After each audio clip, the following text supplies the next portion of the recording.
My son and his wife went on a luxury cruise, leaving me to babysit my 8-year-old grandson who was born mute.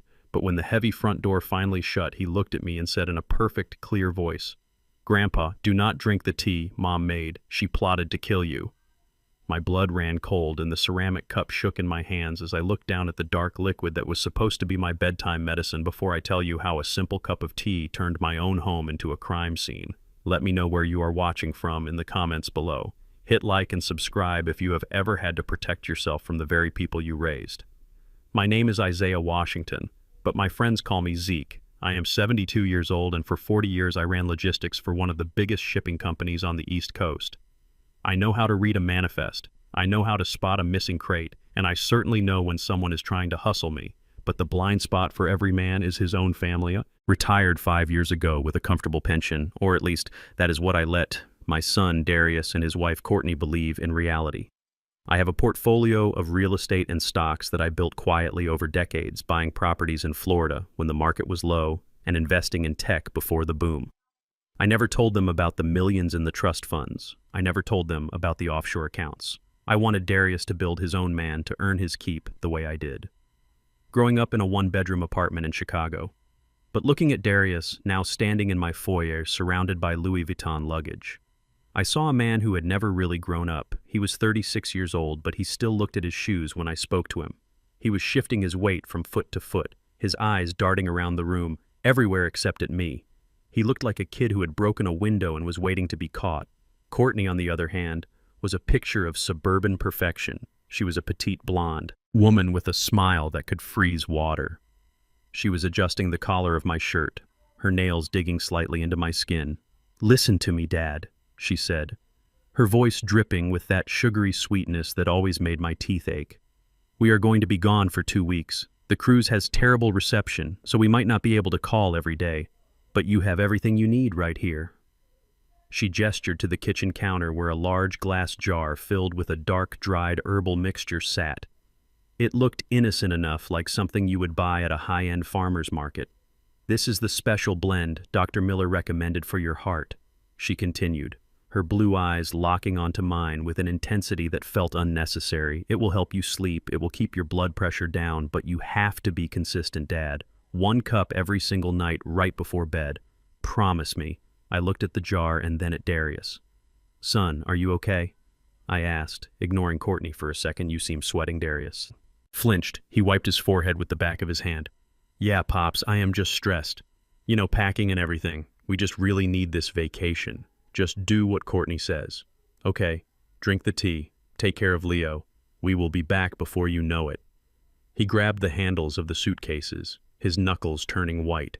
It was the grip of a desperate man. I had seen that grip before on dock workers who owed money to loan sharks, on drivers who were hiding contraband. I should have known. Then, I should have trusted my gut that screamed that something was wrong. But I was a father, and I wanted to believe the best. I wanted to believe that my son was just tired, not that he was an accomplice. Leo was sitting on the stairs, hugging his knees. He was 8 years old, small for his age, with big, expressive eyes that took in everything. He had not spoken a single word since he was 5 years old. The doctors called it selective mutism triggered by trauma. They said it happened right after my wife Ruth passed away, a tragic accident down the stairs.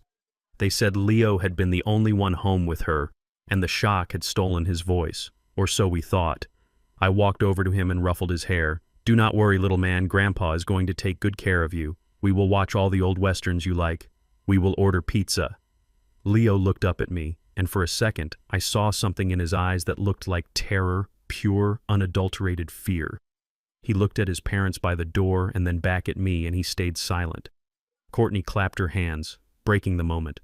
"Okay, boys, we have to go or we will miss the tide.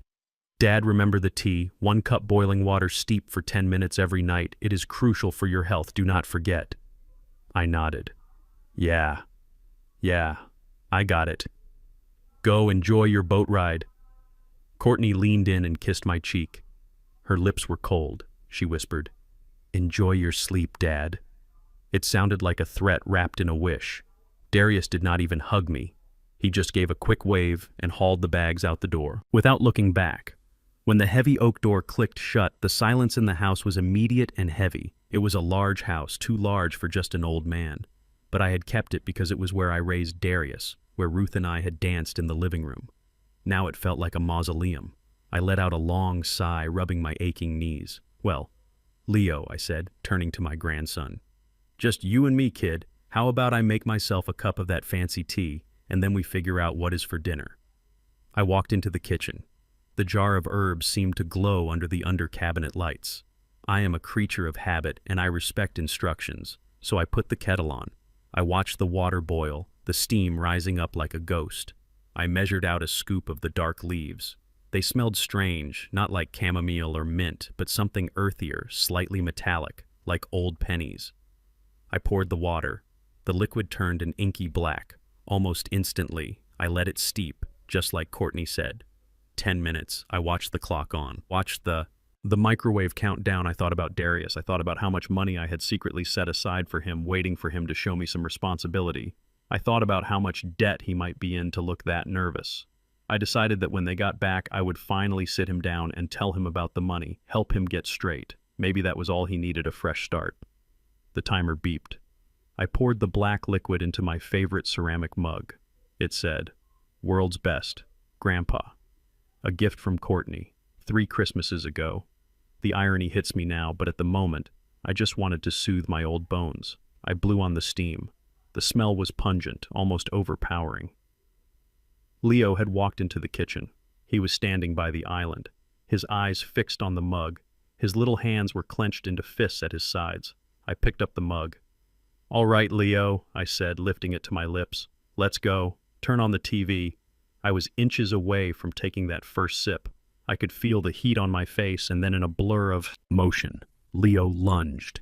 He did not run like a child playing. He moved with the desperation of a soldier diving on a grenade. He slammed into my legs, knocking me off balance. "Hey, watch it, kid!" I shouted, stumbling back. The hot tea sloshed over my hand, burning my skin, but I managed to keep hold of the mug.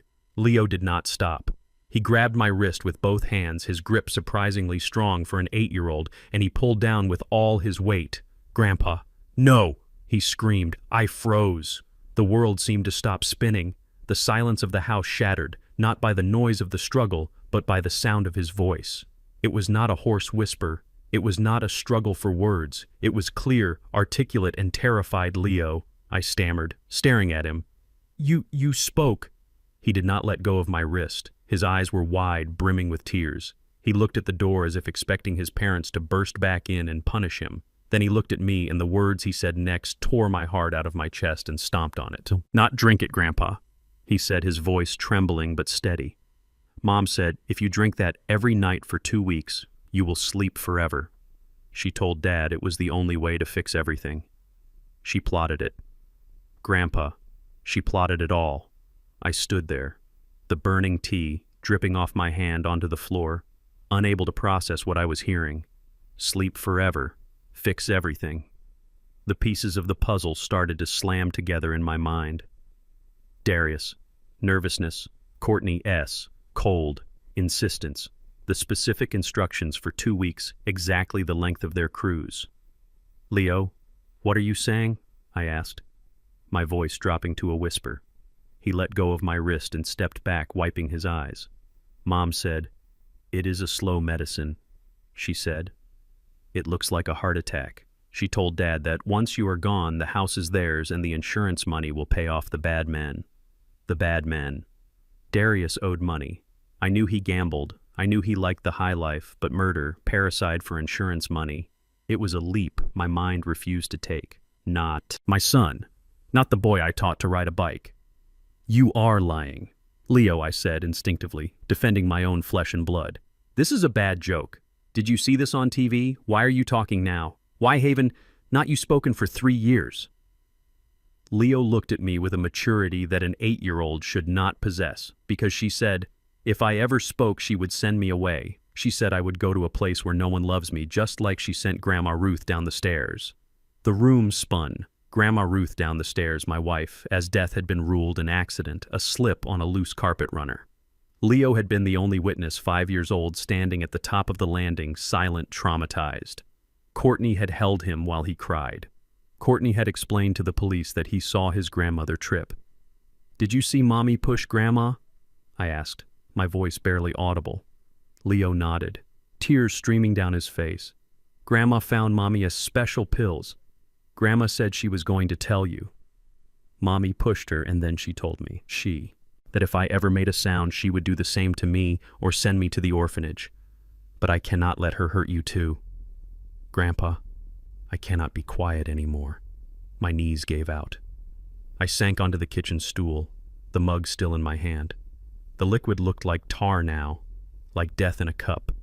I looked at the boy, my brave grandson who had lived in a prison of silence for 3 years to survive a monster living under my roof. "Prove it," I whispered, not to him, but to the universe. I needed to see it. I needed to know that this tea wasn't just tea. Leo pointed to the potted peace lily in the corner of the kitchen, the one Ruth had planted years ago. "Pour it there, Grandpa," he said. I walked over to the plant, my hand shaking uncontrollably.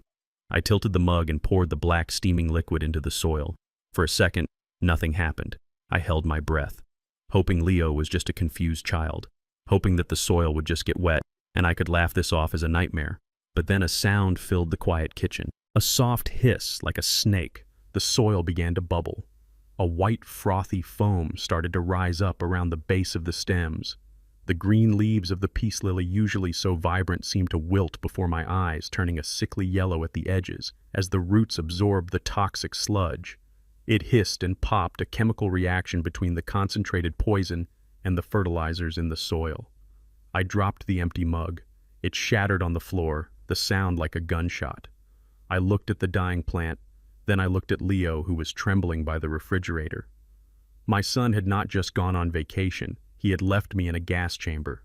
He had signed my death warrant and left his own son behind to watch me die. I felt a cold rage settle over me, deeper and darker than any ocean it replaced. The shock, it replaced the grief. The Isaiah Washington who ran logistics, who managed crews of rough men on the docks, who built a fortune from nothing. That man woke up in that moment. I looked at Leo, and for the first time in years, I stood up straight, my back pain forgotten. "Leo," I said, my voice steady, low and dangerous. "Go, get your shoes, get your coat, and bring me your tablet." "Where are we going, Grandpa?" he asked, wiping his nose. "We are not going anywhere," I said, walking over to the cabinet where I kept my old lockbox. "We are going to stay right here, but we are going to prepare a welcome party for when your parents get back, because if they want to play games with my life, they are going to find out that they are playing with the wrong old man." I looked at the bubbling soil one last time. They wanted me to sleep forever. Instead, they just woke me up. I watched the last bubbles pop on the surface of the soil where the peace lily was already beginning to droop and turn a sickly yellow. The smell of the tea, that metallic, earthy scent, seemed to fill the entire kitchen, coating the back of my throat like dust. Panic is a luxury for people who have someone else to save them. I did not have that luxury. I was 72 years old, alone in a house with a traumatized child, and I had just survived an assassination attempt by my own daughter-in-law. I did not scream. I did not throw the mug against the wall. Instead, the old instincts from my days managing the logistics of international shipping kicked in. When a container goes missing or a crane collapses, you do not cry. You secure the scene. You gather evidence. You document everything. I walked over to the cabinet where I kept my old pill bottles. I found an empty one, washed it out, and carefully poured the remaining liquid from the teapot into it. My hands were steady, steadier than they had been in years. Rage has a way of focusing the mind like a laser.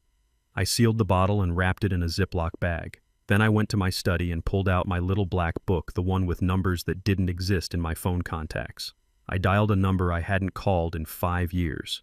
Samuel Evans. He used to run the toxicology screenings for our union workers, keeping the docks safe. Now he ran a private boutique lab downtown, handling discreet testing for wealthy clients who didn't want police involvement. "Sam," I said when he picked up, "I need a favor. A big one. I have a sample that needs a full-spectrum analysis. Priority 1. I am sending a courier now. I didn't tell him what it was. I didn't tell him who it was for. In my world, information was currency, and I was currently bankrupt until I knew exactly what was in that bottle. I called a private courier service, paying triple for an immediate, no-questions-asked pickup. Within 20 minutes, a biker in black leather took the package from my porch and vanished into the night. Only then did I turn back to the boy. Leo was sitting on the oversized leather armchair in the living room. He looked so small, his legs barely reaching the edge of the cushion. He was clutching a throw pillow to his chest, his eyes wide and unblinking, tracking my every movement. I went to the kitchen and poured 2 glasses of water from the tap. I drank one in a single gulp to show him it was safe, then handed him the other. He took it with trembling hands. "We need to talk, Leo," I said, pulling the ottoman close so I could sit directly in front of him. I kept my voice low, the way I used to talk to Darius when he scraped his knee. "You saved my life tonight, son. You are a hero. But now I need you to be brave one more time. I need to know everything." Leo looked down at the water. I could see his throat working, the muscles tight. Speaking was foreign to him. It had been 3 years of silence. 3 years of pointing and writing on tablets. "Why now, Leo?" I asked gently. "Why did you decide to speak today?" He took a sip of water and looked at me. His voice was raspy, unused, but clear. "Because she left," he said. "She is on the boat. She cannot hear me." The logic of a child. He thought distance was safety. He didn't understand cell phones or cameras yet, but he understood physical presence. "Leo," I asked the question heavy on my tongue. "Why did you stop talking?" "The doctors said it was the shock. They said it was because you missed Grandma Ruth." At the mention of my late wife, Leo flinched physically as if I had slapped him. Tears instantly welled up in his eyes, spilling over onto his cheeks. He set the glass down on the coaster with a clink that sounded like a gunshot in the quiet room. "It was not the shock, Grandpa," he whispered. "It was the secret." My heart hammered against my ribs. What secret? Leo took a deep breath, his small chest heaving. "That day, on the stairs." Grandma didn't slip on the carpet. The world seemed to tilt on its axis. For 3 years I had lived with the image of my beloved Ruth, my partner of 40 years, losing her footing on the loose runner at the top of the landing. I had blamed myself for not fixing that carpet sooner. I had spent 1,000 nights staring at the ceiling, wishing I had been home to catch her. "What are you saying?" I choked out. Leo looked me dead in the eye, and I saw a darkness there that no 8-year-old should ever know. "Mommy was angry. Grandma found the papers. The papers about the money Dad stole from your account. Grandma said she was going to call you. She said she was going to call the police." I felt like I couldn't breathe. Ruth had mentioned some discrepancies in the bank statements a week before she died. I had told her it was probably just a bank error, and I would look into it later. I never did. Mommy followed Grandma to the stairs. Leo continued his words, rushing out now like water from a broken dam. Grandma turned around to yell at her, and Mommy just pushed her. She used both hands, Grandpa. She pushed her hard. I closed my eyes, a guttural sound escaping my throat. The image was searing itself into my brain. Courtney, the woman who brought casseroles to church, the woman who smiled in family photos, pushing my Ruth, and then I asked, my voice barely a whisper. Then Mommy came down the stairs. She stepped over Grandma. She didn't call 911. She looked at me. I was hiding behind the plant stand. She saw me. She grabbed my face. Leo put his own hands on his cheeks, reenacting the horror. She squeezed my face really hard. She said, "Leo, if you say one word, if you make one sound, Daddy will hate you. Daddy will leave you at a shelter. Daddy only loves good boys who keep secrets. If you talk, you will have no family. You will be all alone in the dark." I pulled Leo into my arms, burying my face in his shoulder to muffle my sob. It wasn't just murder. It was torture. Psychological torture of a 5-year-old child. She had held his father's love hostage. She had weaponized his fear of abandonment to cover up a homicide. "And Darius?" I asked, pulling back to look at him. "Did Daddy know?" Leo shook his head, but then he hesitated. "Daddy is scared of Mommy," he said softly. "Daddy does whatever Mommy says. When Mommy told him Grandma fell, Daddy cried. But later when I tried to write it down for Daddy, Mommy found the paper and burned it. She told Daddy I was lying because I was sick in the head. That is why they wanted to send me away." It all made sense. The sudden urgency to put Leo in a special facility. The way Courtney hovered whenever Leo and I were together. She wasn't protecting him. She was guarding her secret. We sat there for a long time, the grandfather and the grandson, bound by a truth too terrible to speak aloud. I felt a coldness settling into my bones that had nothing to do with the temperature of the room. I had let a viper into my nest. I had fed her, clothed her, and let her raise my lineage. Suddenly, the notification chime on my laptop pinged from the dining table. It was the only sound in the house, sharp and digital. I stood up, my legs feeling heavy, and walked over to the computer. It was an email from Sam Evans. Subject urgent, toxicology report. I clicked it open. The screen was bright in the dim room. I scanned the technical jargon, the charts, the numbers. I didn't need to understand chemistry to understand the red bold text at the bottom. Detected digoxin cardiac glycoside, lethal concentration. Detected warfarin anticoagulant, high levels. I read Sam's notes underneath. Zeke, call me immediately. This isn't a sleeping aid. This is a cocktail designed to mimic heart failure. The warfarin thins the blood to prevent clotting and mask the cause, while the digoxin causes fatal arrhythmia. Given the concentration, daily ingestion would cause cardiac arrest within 10 to 14 days. It would look exactly like a natural heart attack in an elderly patient. Whoever made this knew exactly what they were doing. Get out of the house. I stared at the screen. Digoxin, derived from the foxglove plant. I remembered Courtney gardening last summer, boasting about her beautiful foxgloves. She wasn't gardening. She was manufacturing a weapon. 2 weeks. They were going on a 2-week cruise. They expected to come back to a funeral, a grieving son, and a massive inheritance. It was a perfect plan. Clean, quiet, deniable. Except for one variable. The boy they thought was broken. I looked back at Leo, who was watching me with fearful eyes. He was waiting to see if I would crumble. If I would call the police and let them take him away to foster care while the investigation dragged on. If I would be the victim they thought I was. I closed the laptop slowly. I walked back to Leo and knelt down. Leo, I said, my voice hard as steel. You are not going to a shelter, and I am not going to die. I reached into my pocket and pulled out my old flip phone, the one with the encrypted line I kept for emergencies. We are going to play a game, I told him, a very quiet game. We are going to let them think they won. We are going to let them think the tea is working. Leo tilted his head. Why, Grandpa? Because I said, looking at the dark window where my reflection stared back, an old man with fire in his eyes.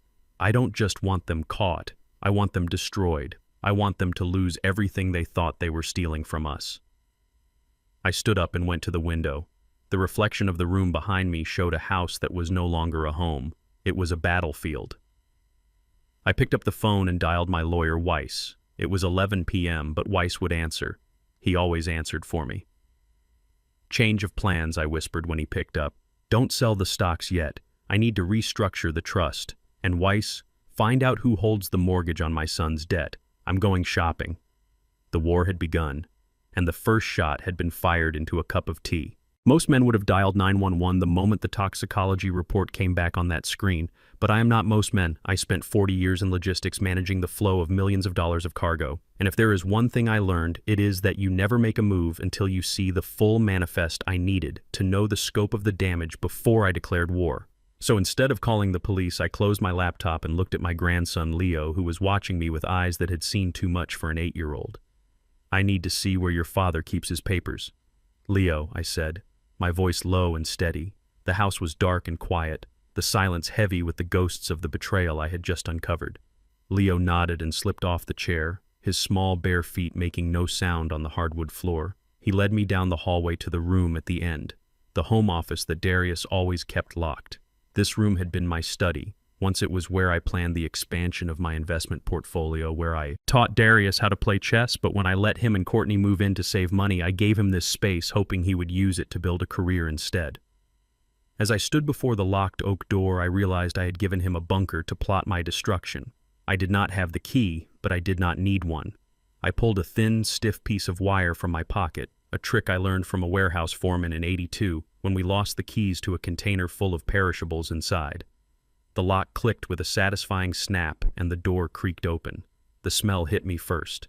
It was the scent of stale air, cheap cologne and desperation. The room was a mess. Papers were piled high on the desk. Empty takeout containers littered the floor. It was the chaotic nest of a man who was losing control. Leo walked straight to the large bookshelf behind the desk. He pushed aside a row of fake leather-bound books that I knew Darius had never read, revealing a wall safe. It was a digital model, the kind you buy at a hardware store. Thinking. It makes you a big shot. I stared at the keypad, thinking about dates. birthdays, anniversaries. I was about to try his birthday when Leo reached up. He did not hesitate. His small fingers punched in the numbers, 4091. I frowned, trying to place the significance, and then it hit me. April 9th, 2001, the day I bailed Darius out of jail for the first time when he was 19 and got caught joyriding in a stolen car. He used the date of his first failure as the code to hide his biggest ones. The light on the safe turned green and the heavy door swung open. I expected to find cash, maybe some jewelry instead. I found a graveyard of bad decisions. Stacks of paper were crammed inside, rubber banded together in chaotic bundles. I pulled out the first stack and felt my stomach drop. It was not just bad, it was catastrophic. Darius had been gambling, not just a little poker night with the boys, but high-stakes, sports betting online. The printouts from DraftKings and offshore betting sites showed losses that made my head spin. $10,000 on a boxing match, $15,000 on a football game, all lost all in the last 6 months. But that was just the appetizer. Underneath the betting slips were the crypto trading records. I put on my reading glasses, my hand shaking slightly. Not from age, but from rage, he had bought into every scam, coin and pump and dump scheme on the internet, putting in money he did not have, chasing a miracle that never came. The red ink on the ledger was bleeding off the page. Total losses in cryptocurrency trading amounted to over $200,000. Where did you get this money, Darius? I whispered to the empty room. I knew his salary at the car dealership barely covered his car payments. Then I found the answer in a black leather folder at the bottom of the stack. Inside was a loan agreement, but it was not from a bank. There was no logo, just a typed contract with brutal terms. $500,000 borrowed from an entity called the Omega Group. I knew that name on the streets. They were not bankers, they were loan sharks, the kind who broke legs for interest payments. The interest rate was staggering, 20% compounded weekly, and the collateral listed was my house. I felt the blood drain from my face. I unfolded the next document attached to the loan. It was a deed, a quitclaim deed, transferring the title of this house. The house I bought with my sweat and blood, the house where I raised him from my name to his name. Dated 6 months ago at the bottom was a signature that looked like mine, swirling and confident, but I knew I had never signed it. My own son had forged my signature to steal my home and then handed the deed over to criminals to cover his gambling debts. He had been living here playing the big shot, knowing that any day the thugs could come and kick us out onto the street, knowing that he had already lost the roof over his father's head. Leo was standing beside me looking at the papers. He did not understand the numbers, but he understood the shaking of my hands. He reached out and touched my arm, offering a silent comfort that I did not deserve. I had been so blind I thought I was helping them by letting them live here, rent-free. I thought I was giving them a leg up instead. I was financing their delusion. But why kill me? I thought stealing the house was one thing. But murder, surely if I died the house would be tied up in probate, and the loan sharks would come anyway. Unless there was something else. Something that paid out immediately upon my death. I dug deeper into the safe, reaching into the very back. My fingers brushed against a thick envelope made of expensive, heavy paper. I pulled it out and my heart stopped beating for a second. It was a life insurance policy from a company I had never heard of. I opened it and the numbers screamed at me. $2 million. The policy insured the life of Isaiah Washington. The beneficiary was Darius Washington. The policy was dated just 30 days ago. Inside, there was a medical questionnaire filled out with lies stating I was in perfect health except for a minor heart condition meant to make the sudden death look plausible but not suspicious.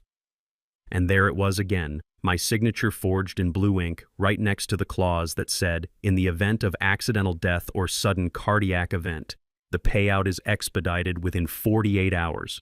I dropped the paper on the desk as if it were burning hot. It all made sense. Now the timing of the cruise, the tea, the 2-week window.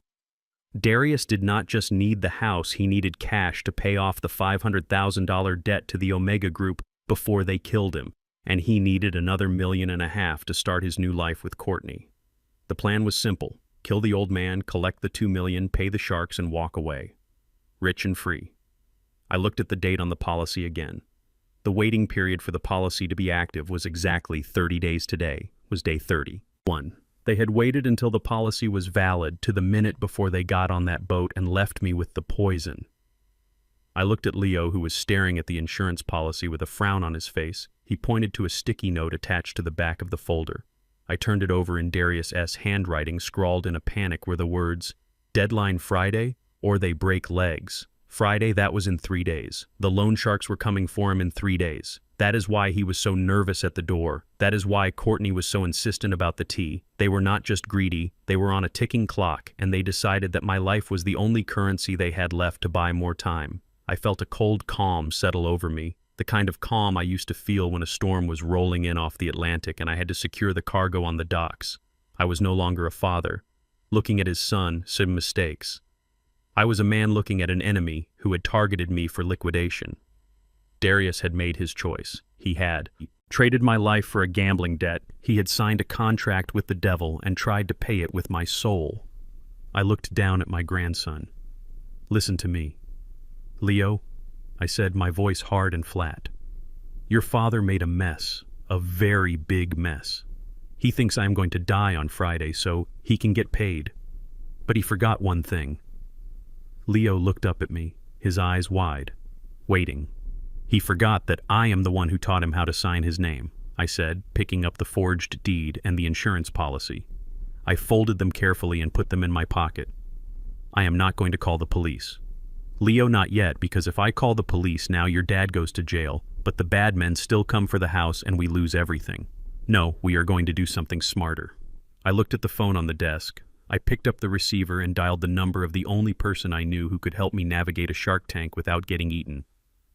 My old lawyer, Saul Weiss. He was expensive, he was ruthless, and he hated Darius. "Saul," I said when he answered, his voice groggy with sleep. "Wake up, I have a job for you and bring your checkbook. We are going to buy some debt." I looked around the office one last time at the fake life my son had built. I was about to burn it all down. But I was going to make sure that when the smoke cleared, Leo and I were the only ones left standing.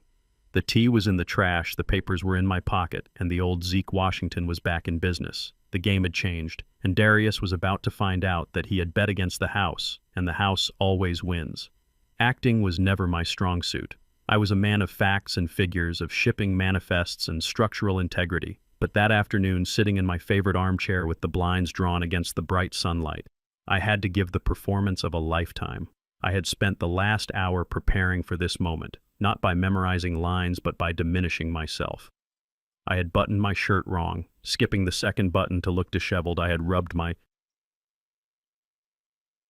eyes until they were red and irritated, and I had practiced a slight tremor in my right hand, the kind that rattles a teacup against a saucer.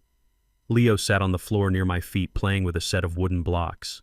He was building a tower higher and higher, his movements precise and silent. He knew the plan. We had discussed it in whispers in the kitchen, like two resistance fighters in occupied territory, when the computer chimed, the sound echoing through the quiet house like a siren. Leo stiffened his back, went straight, but he did not look up. He retreated into that shell of silence that had protected him for 3 years. I took a deep breath, letting my shoulders slump, letting my mouth hang open slightly, just a fraction of an inch to suggest a loss of muscle control. Then I clicked accept. The screen filled with blinding blue light. The connection was pixelated at first, freezing and stuttering before resolving into a picture of paradise. Behind them was the endless turquoise of the Caribbean ocean. The sun was shining so brightly it looked artificial, creating a halo around Courtney's wide-brimmed straw hat. She looked radiant, glowing with health and the anticipation of wealth. "Hi, Dad," she chirped, her voice cutting through the speakers with a delay that made everything feel disjointed. "Look at this view. Isn't it incredible? We just docked in Nassau." I squinted at the screen, leaning forward as if I was having trouble focusing. "Hello," I rasped, making sure my voice sounded dry, thin, like paper. "Courtney, is that you? The sun is so bright it hurts my eyes." "Perfect." Courtney beamed, and I saw her exchange a quick look with someone off-screen. Darius leaned into the frame. He was wearing a floral shirt that cost more than my first car and holding a drink with a little umbrella in it. But unlike his wife, he looked terrible. His skin was clammy despite the heat, and his eyes were shifting, darting around the screen, unable to lock onto mine.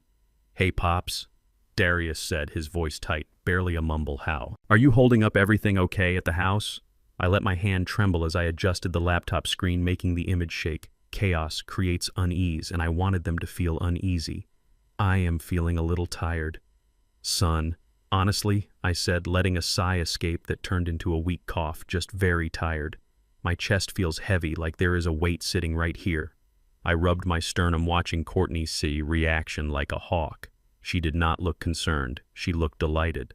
A small, satisfied smile played at the corners of her mouth, the kind a predator gets when the trap snaps shut. "That is normal, Dad," Courtney said, her voice soothing, but with an undercurrent of steel. "It is just your body relaxing. You have been so tense lately. Are you taking your medicine? Are you drinking the tea I made for you?" The tea. The weapon of choice. She could not wait to ask about it. I reached out of the frame and grabbed the empty mug I had prepared earlier. It was stained with the residue of the poison I had poured out. I held it up to the camera, my hand shaking violently so the ceramic clattered against the table surface. "Right here," I said, sounding confused. "I just finished it. It tastes bitter. Courtney, very bitter today." "It is supposed to be bitter." "Dad," she said, leaning closer to the camera, her face filling the screen, her eyes searching mine for signs of the end. "That is how you know the herbs are working. It cleanses the heart. You have to drink it all, every drop." "Did you drink it all?" "Dad, I drank it."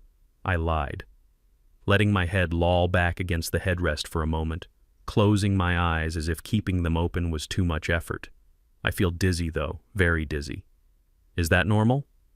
Darius took a long swallow of his drink, almost draining the glass. "Look at him, Courtney. He looks bad. Maybe we should call Dr. Miller. Maybe we should come back."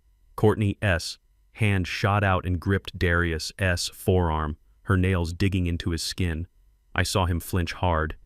"Do not be silly, Darius," she hissed, though she kept her smile fixed for mine. "Benefit Dad is fine. It is just the adjustment period, right? Dad, you just need to sleep." "Sleep is the best medicine." I opened my eyes halfway. Looking at my son, I saw the terror in him, not for me but for himself. He was trapped between a murderous wife and a mountain of debt, and he was too weak to climb out of either hole. "I am okay, son," I whispered. "I think I will just take a nap." "A long nap." "Good," Courtney said, her voice sharp, decisive. "Put Leo on. I want to see him." I angled the laptop down towards the floor. Leo looked up, his face a mask of blank indifference. He waved one small hand at the camera, a mechanical motion void of affection. "Be a good boy, Leo," Courtney said, her voice dripping with that fake maternal affection that made my stomach turn. "Do not bother Grandpa. He needs his rest. Do not make any noise. You know what happens when you make noise, right?" Leo nodded slowly, staring into the lens. His face was stone, but under the table, out of the camera's view, his left hand was resting on my knee. And he made a perfect circle with his thumb and forefinger, the OK sign. It was a small gesture, but it felt like a lifeline. It was a signal from my partner in the field, confirming that the target bought the lie, confirming that we were still in control. "Okay, we have to go to dinner now, Dad," Courtney said, pulling Darius back. "Go to sleep, now. Do not forget tomorrow's cup. Same time. Promise me." "I promise," I whispered, letting my eyes flutter closed. The connection cut. The screen went black, leaving me staring at my own reflection. The old man in the shirt, buttoned wrong. The victim. I sat there for a long moment, shaking off the performance. I sat up straight, buttoned my shirt correctly, and felt the cold anger rushing back into my veins like adrenaline. They were celebrating my death, sipping cocktails while they waited for my heart to stop beating. For a man who believed in family loyalty, witnessing this level of betrayal was like watching a church burn down. I looked down at Leo, who had already stopped playing with the blocks and was standing up watching me, his eyes asking a silent question. "They bought it, kid," I said, my voice returning to its normal deep rumble. "They think I am halfway to the grave." Leo let out a breath he didn't know he was holding and picked up the empty mug, walking it to the sink to wash it out. He was meticulous, wiping away every trace of the liquid, knowing instinctively that this was evidence that needed to be managed. I stood up, stretching my back, feeling the stiffness of the tension leave my muscles. I needed to strategize. I needed to call Weiss and finalize the purchase of the debt. I needed to secure the perimeter, but the war was coming to me faster than I anticipated. My personal cell phone, the one I kept in my pocket, buzzed against my thigh. It was a sharp, aggressive vibration, distinct from the gentle hum of a notification. It was a demand. I pulled it out the screen, glowing in the dim light of the living room. It was a text message from a number I did not recognize, an area code that belonged to a part of the city where police sirens were just background noise. We know the son is on a boat. We know the wife is with him. But we know you are home, old man. Friday is too far away. We are coming tonight to collect the interest. I stared at the words, the glowing blue letters burning into my retinas. They were watching the house. They knew Darius' schedule. They probably knew exactly which room I was standing in right now. The Omega Group, they were not waiting for the insurance payout. They smelled blood in the water, and they wanted a taste before the main course. I looked at the front door, the heavy oak that I thought was a barrier. It suddenly felt very thin, very fragile. Leo, I said, keeping my voice calm despite the alarm bells ringing in my head, go upstairs to my bedroom, get into the closet and lock the door from the inside. Take your tablet, put on your headphones, and do not come out until I come get you. Do you understand? Leo looked at the phone in my hand, then at the front door. He understood. He nodded once and ran for the stairs, his small feet thumping softly on the carpet steps. I waited until I heard the click of the bedroom lock upstairs. Then I walked to the front window and peered through the slat of the blinds. A black sedan was idling across the street, the engine running, the headlights off inside. I could see the glow of a cigarette ember, 2 shadows in the front seat. I turned off the living room lights, plunging the house into darkness. If they wanted to come for the interest, they were going to find out that the bank was closed and the vault was guarded. I walked to the hallway closet and reached up to the top shelf, pushing aside the winter coats and the old board games. My hand closed around the cold steel of my Colt, 1911. I pulled back the slide, checking the chamber. It was loaded clean and ready. I am not Darius, I whispered to the darkness. I do not hide, and I do not beg. I sat in the chair facing the door, the gun resting on the armrest, and waited for the knock. The knocking started at exactly 11:45 at night, and it was not the polite rap of a neighbor asking for sugar. It was a rhythmic, violent pounding that shook the frame of the heavy oak door, threatening to splinter the wood. It was the sound of men who were used to getting what they wanted through intimidation, and who did not care who heard them doing it. I stood in the hallway, listening to the echoes die away, only to be replaced by a voice, muffled but aggressive, shouting, "My son! His name, Darius! Come out here, you coward! We know you are in there. Open up or we kick it down." Upstairs, I heard the faint click of the closet lock engaging. Leo was safe. That was the only variable that mattered. Now the rest was just business. I checked my reflection in the hallway mirror. I was wearing my old charcoal cardigan over a white t-shirt, and my reading glasses were perched on my nose. I did not look like a threat. I looked like exactly what they expected to find, a 72-year-old retiree who could be frightened into handing over his Social Security check. I walked to the door, my steps silent on the rug. I unlocked the deadbolt, the sound loud in the quiet house, and then before they could pound again, I swung the door wide open. 2 men stood on the porch, blinking in the sudden light from the foyer. They were young, maybe in their late 20s, dressed in the uniform of low-level enforcement leather jackets that were too tight, thick gold chains that were probably plated, and expressions that tried too hard to look mean. The one on the left was tall and wiry with a scar running through his eyebrow. The one on the right was shorter, heavier, built like a fire plug with knuckles that looked like they had been broken more than once. They looked at me, and for a second I saw the confusion on their faces. They were expecting Darius, a 36-year-old man. They could rough up instead. They found an old man looking at them with mild curiosity. "Where is Darius?" the tall one barked, trying to recover his momentum. "He is not here," I said, my voice calm, level, just a grandfather telling someone the time of day. "He is on a boat in the middle of the Caribbean, likely losing more money at the blackjack table, but you boys didn't." "Come here for a travel update, did you?" The short one stepped forward, invading my personal space, smelling of stale tobacco and aggression. "We don't care about boats, old man. We are here to collect the interest on a loan. Your son owes $5,000 for this week's vig, and if he is not here, then you are going to pay it, or we are going to start taking things out of this house, starting with your teeth." I did not flinch. I did not step back. I simply stepped to the side and gestured into the living room with a sweep of my hand. "Well, you can't take anything standing on the porch," I said. "Come in, gentlemen. Wipe your feet, please. The rug is Persian." They exchanged a look, a mixture of suspicion and amusement. They thought I was senile, or perhaps just so terrified I was trying to appease them. They smirked, confident in their dominance, and walked past me into the house. I closed the door, gently locking it again. "Have a seat," I said, pointing to the two armchairs facing the sofa. "I will get us some water, you." "Got cash?" "Old man?" the tall one asked, ignoring the chairs. "We don't want water. We want cash." "Sit down," I repeated, my voice dropping an octave, losing the polite edge and hitting that command tone I used to use when a crane operator was moving a 10-ton container over a busy dock. It caught them off guard. They sat. I walked to the kitchen, calmly, deliberately. I opened the fridge and took out a pitcher of ice water. I poured 3 glasses, placing them on a tray. Then I reached into the back of my waistband and pulled out my Colt 1911. It was a beautiful gun made in 1957, the steel polished to a mirror, shine the grip worn smooth by decades of my hand. It was heavy, cold, and absolutely lethal. I walked back into the living room, holding the tray in my left hand and the Colt in my right. The thug's eyes went wide. The short one started to reach for his jacket pocket. "I wouldn't," I said, placing the tray on the coffee table. Then I set the gun down right next to the water glasses with a heavy, metallic clunk. It sat there, gleaming under the lamplight. A third participant in the conversation. I sat down on the sofa opposite them, crossing my legs and adjusting my glasses. "Now," I said, picking up my water, "let's talk about the Omega Group." The mention of their organization's name froze them in place.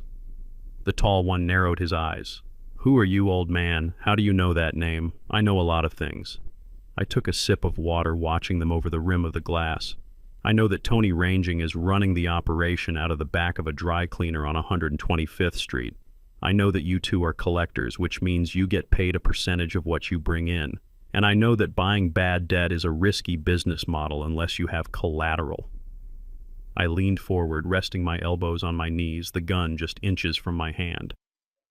"Here is the situation, boys. My son Darius is an idiot. He borrowed $500,000 from your boss at 20% interest. He forged a deed to my house to secure it. And he took out a life insurance policy on me to pay it off. He thinks I am going to die this week so he can cash out and pay you." The thugs looked at each other, stunned. They knew about the debt, but they clearly did not know about the murder plot. "That is cold," the short one muttered, staring at me. "It is business," I corrected him. "And that is why we are sitting here. Because I am a businessman too, and I see a problem with your collection strategy." I picked up the Colt, not pointing it at them, just holding it, checking the safety, admiring the weight. "If you try to hurt me or trash my house tonight, 2 things happen. 1, I shoot the first man who moves, and at this range I won't miss 2. Even if you kill me, the police investigation freezes my assets for months, maybe years. Tony doesn't get paid, you don't get your cut, and Darius stays on that boat drinking margaritas." I put the gun back down. "Or we do it my way."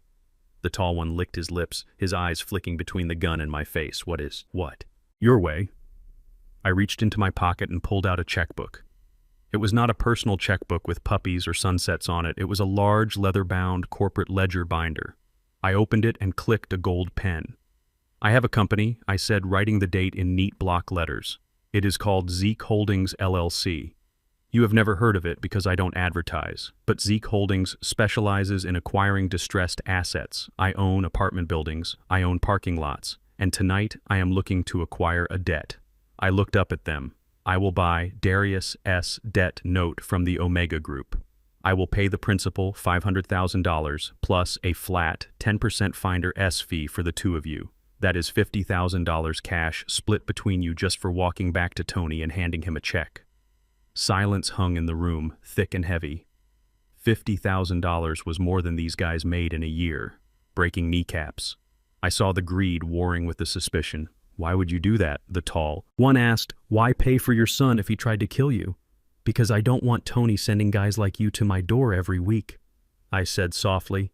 "And because when I own the debt, I own Darius. When I hold the paper, I control his life, I can garnish his wages, I can seize his assets, I can put him in jail for fraud if I choose. I prefer to keep my family matters in-house." I tore the check out.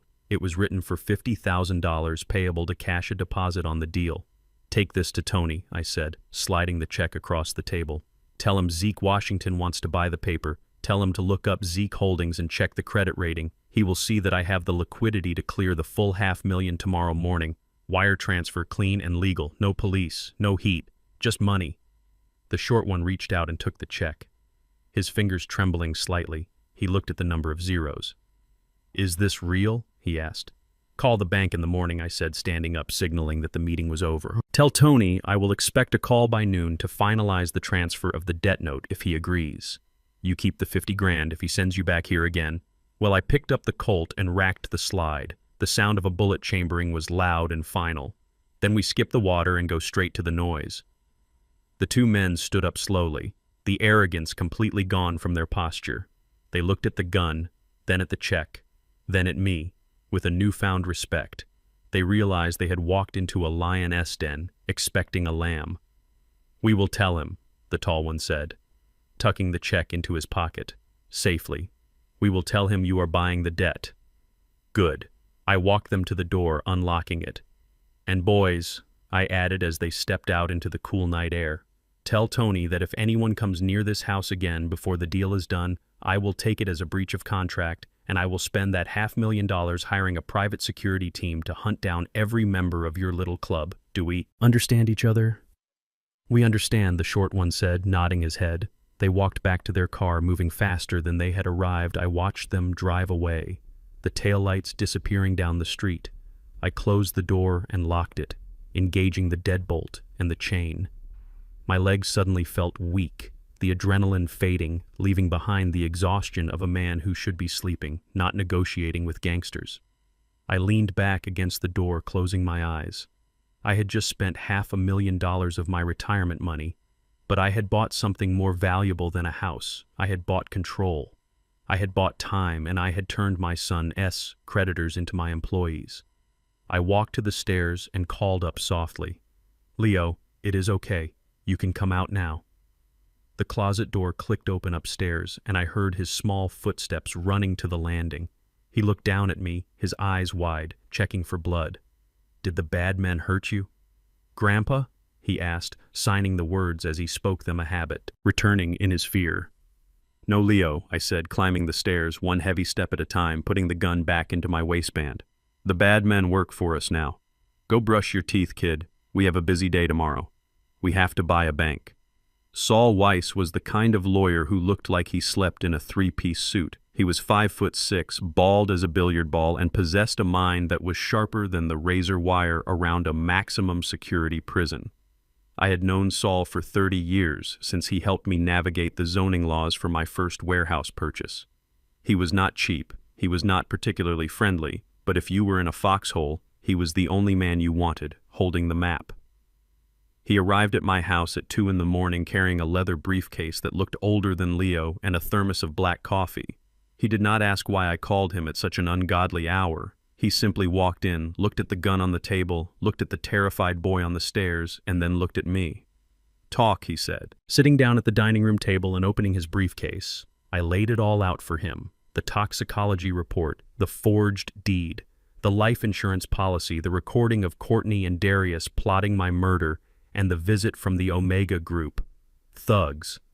Saul listened without blinking his face, a mask of stone. He did not gasp. He did not shake his head. He just absorbed the horror of my reality like a sponge absorbing dirty water. When I finished, he took a slow sip of his coffee and looked at Leo, who was sitting by my feet drawing on his tablet. "So," Saul said, his voice gravelly and low, "we have enough here to send them to prison for 20 years. Attempted murder, fraud, elder abuse, take your pick. I can call the district attorney right now and have a warrant issued by breakfast." "No," I said, shaking my head. "I do not want them arrested yet. Saul, if we arrest them now, they will claim it was a misunderstanding. They will hire expensive lawyers using my money to defend themselves, and the trial will drag on for years. Meanwhile, the loan sharks will burn this house down looking for their cash. I need a clean sweep. I need them to destroy themselves."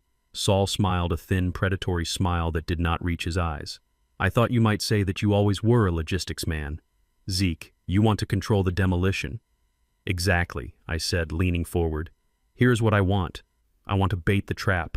I want them to think they are winning until the moment the cell door shuts." Saul tapped his gold pen against the table rhythmically, thinking, calculating. "Okay, if we want to catch them red-handed, we need to give them exactly what they want. a helpless victim.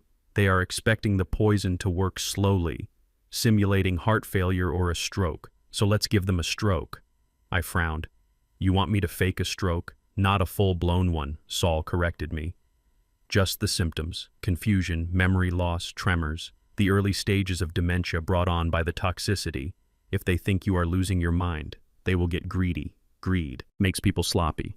Zeke, they will try to expedite the process instead of waiting for you to die. They will try to have you declared incompetent so they can seize control of your assets immediately.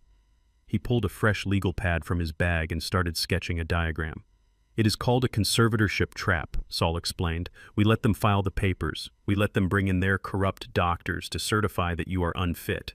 We let them stand in front of a judge or a notary and swear under penalty of perjury that you are gone. And then when they sign their names to the document taking control of your estate, that is when we drop the hammer. That is when we reveal the medical evidence that you are perfectly sane and that they have been poisoning you to induce the symptoms. It is the ultimate proof of malicious intent. I looked at the plan. It was dangerous. It required me to put my life in the hands of the people trying to end it, but it was brilliant. It would strip them of any defense they could, not claim it was an accident if they were actively maneuvering to steal my money while I was sick. But the money, I said, tapping the forged deed, even if we catch them, I need to protect the assets if something goes wrong, if they slip me a real dose while I am acting. That is step 2, Saul said, typing furiously on his laptop. We are going to move everything tonight. Right now, we are going to create an irrevocable grantor trust. We will name it the Leo Defense Fund. As of tonight, Isaiah Washington will own nothing, no house, no stocks, no cash. Everything will be owned by the trust, and you know who the trustee will be.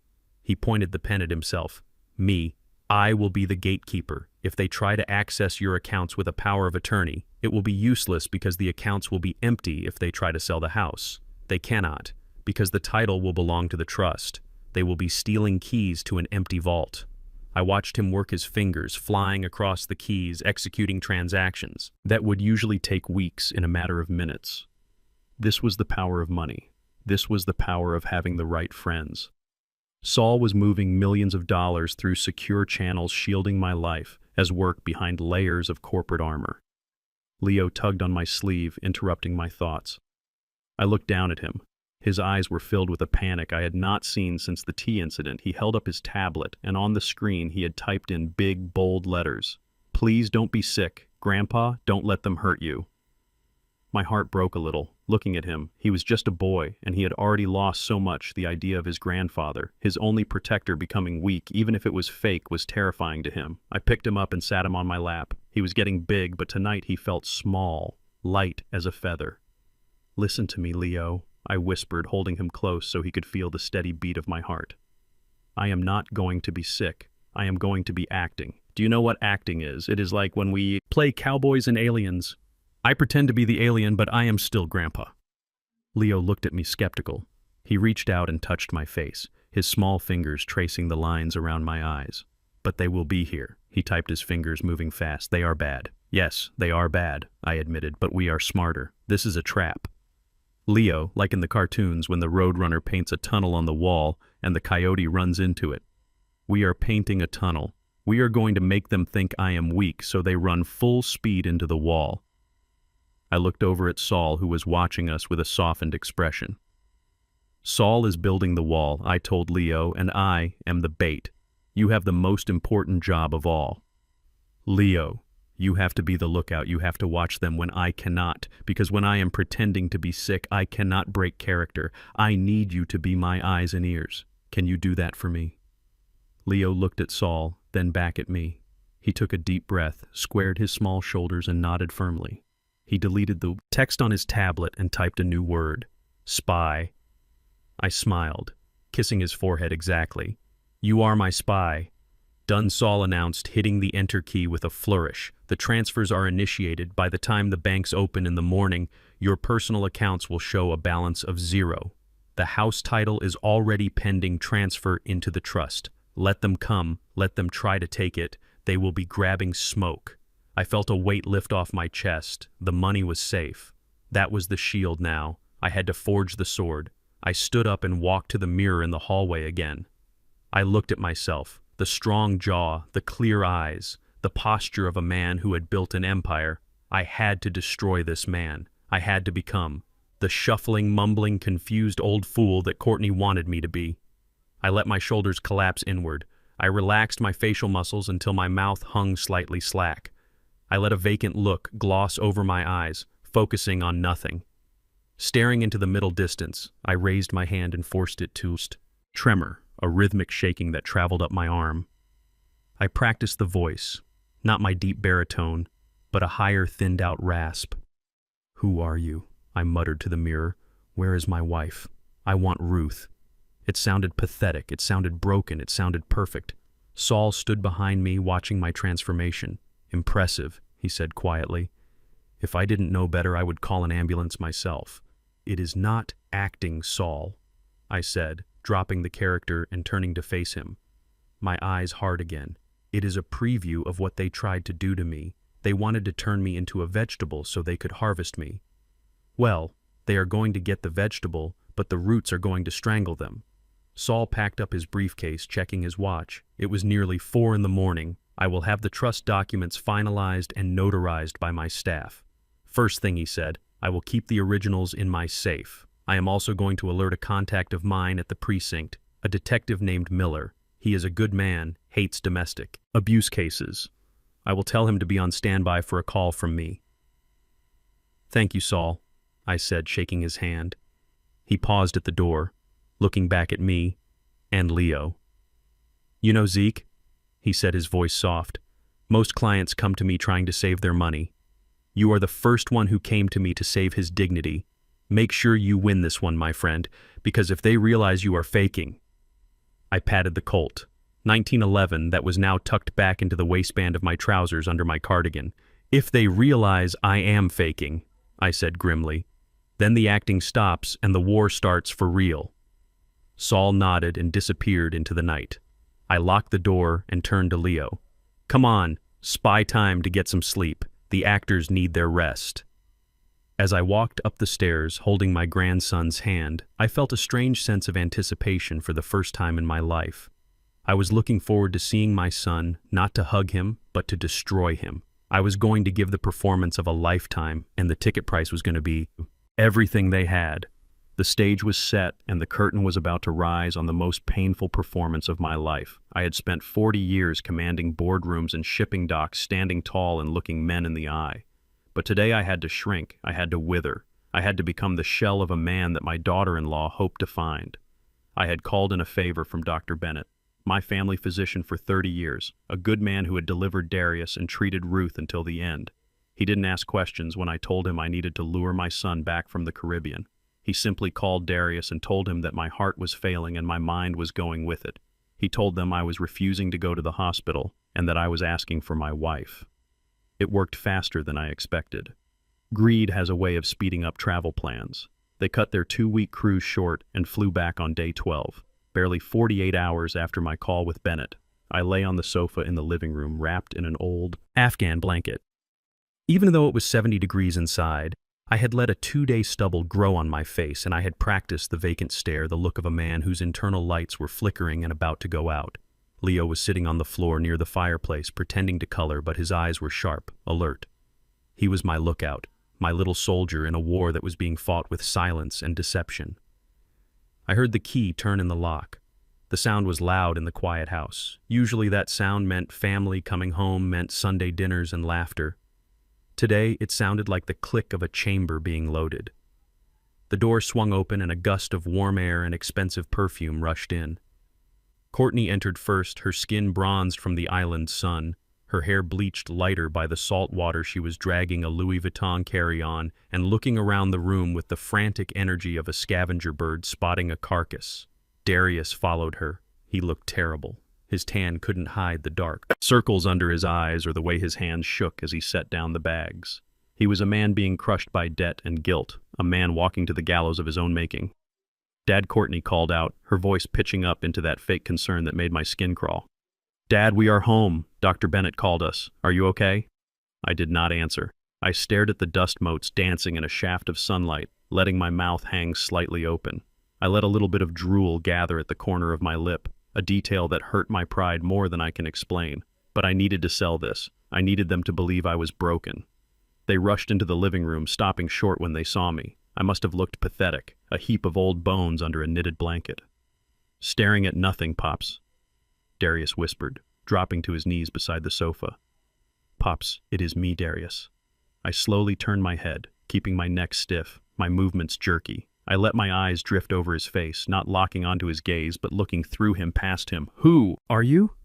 I rasped, my voice thin and reedy. Darius flinched as if I had slapped him. "Pops, come on. Stop playing. It is Darius, your son." I frowned, deepening the confusion on my face. I raised a trembling hand and pointed a finger at his chest. "Darius is a boy," I muttered. "He is at school. He is playing baseball." "You are not. Darius, you are old. Are you the mailman? Do you have my check?" I saw the tears well up in Darius' eyes, genuine tears born of shock and maybe a shred of remaining love. He grabbed my hand, squeezing it hard. "No, Dad, I am not the mailman. Look at me, please." I pulled my hand away as if his touch burned me. "I want Ruth," I whined, pitching my voice into a childlike demand. "Where is Ruth?" she said. "She was making stew. Tell her I am hungry." Courtney stepped forward, pushing Darius aside gently but firmly. She leaned over me, her face invading my vision. She smelled of coconut oil and betrayal. She stared into my eyes, examining my pupils, checking the color of my skin, looking for the signs of the poison she had planted. "Dad." "It is Courtney," she said, speaking slowly and loudly as if I were deaf. "Do you know who I am?" I looked at her blankly. Then a flicker of recognition passed over my face, not of her, but of the fear she inspired. "You are the lady," I whispered, shrinking back into the cushions. "The loud lady with the tea." "I don't want the tea. It tastes like pennies." Courtney straightened up, and a slow, cold smile spread across her face. She turned her back to me, facing Darius. But I could see her reflection in the mirror over the mantelpiece. She didn't look sad. She didn't look worried. She looked triumphant. She grabbed Darius by the arm and pulled him a few feet away, lowering her voice to a harsh whisper. But I had spent a lifetime listening to the hum of machinery to detect faults. I could hear every word. "It worked, Darius," she hissed, the excitement vibrating in her tone. "Dr. Bennett was right. The toxicity has advanced faster than we thought. Look at him. He doesn't even know you. He thinks you are the mailman." Darius wiped his eyes, looking back at me with a mixture of horror and relief. "But Courtney, he is gone. I mean, his mind is just gone." "Exactly," Courtney said, and I saw her squeeze his arm hard, her nails digging in. "This is it, Darius. This is the miracle we needed. We don't need to wait for him to die to get the money. If he is mentally incompetent, we can file for emergency conservatorship. We can take control of his accounts tomorrow." Darius hesitated, looking at his feet. "But isn't that... Darius, stop it!" Courtney snapped, her voice cutting like a whip. "Do you want the Omega Group to break your legs? Do you want to go to jail? We need access to his liquid assets. Now, if he is incompetent, we become his legal guardians. We can liquidate the portfolio to pay for his care and pay off your debt in the process. It is the only way." I lay there listening to them discuss, stripping me of my rights, discussing my life as if I were already a piece of furniture to be auctioned off. It took every ounce of my willpower not to sit up and strangle them both.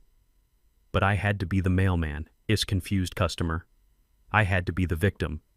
I started to cough, a wet hacking cough that shook my whole body. Leo, who had been watching silently from the corner, ran over with a glass of water. "Here, Grandpa," he said, his voice soft. I took the glass, my hand shaking violently, and as I brought it to my lips, I deliberately let it slip. Water splashed all over my chest and the blanket soaking me. I dropped the glass on the rug where it landed with a dull thud. "Oh no," I cried, looking at the mess, my lip trembling like a child. "I made a mess. Ruth will be mad." Leo patted my arm. "Don't worry, Grandpa. I will clean it up." Courtney watched this scene with pure calculation. She didn't offer to help. She didn't get a towel. She just nodded to herself, confirming that I was physically incapable as well as mentally gone. She pulled her phone out of her purse and walked toward the kitchen, dialing a number as she went. "Darius, stay with him. Keep him calm," she ordered. I am making the call. I strained my ears, listening to her voice drifting from the kitchen. Dr. Miller, she said, her tone shifting to professional and urgent. Yes, it is. Courtney Washington, we are back. Yes, he is.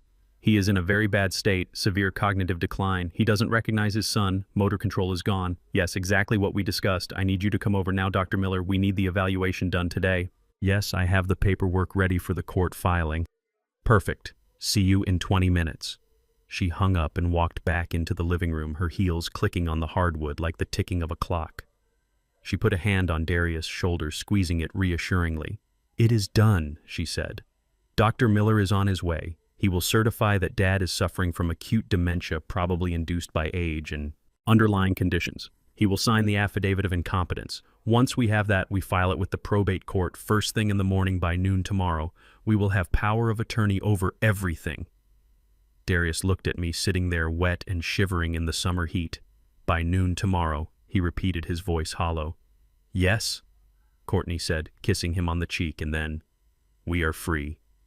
Baby, then we can finally live the life we deserve. I closed my eyes, shutting out the sight of them. They thought the clock was ticking down for me. They thought they had won the race, but they didn't know that the racetrack had been rigged.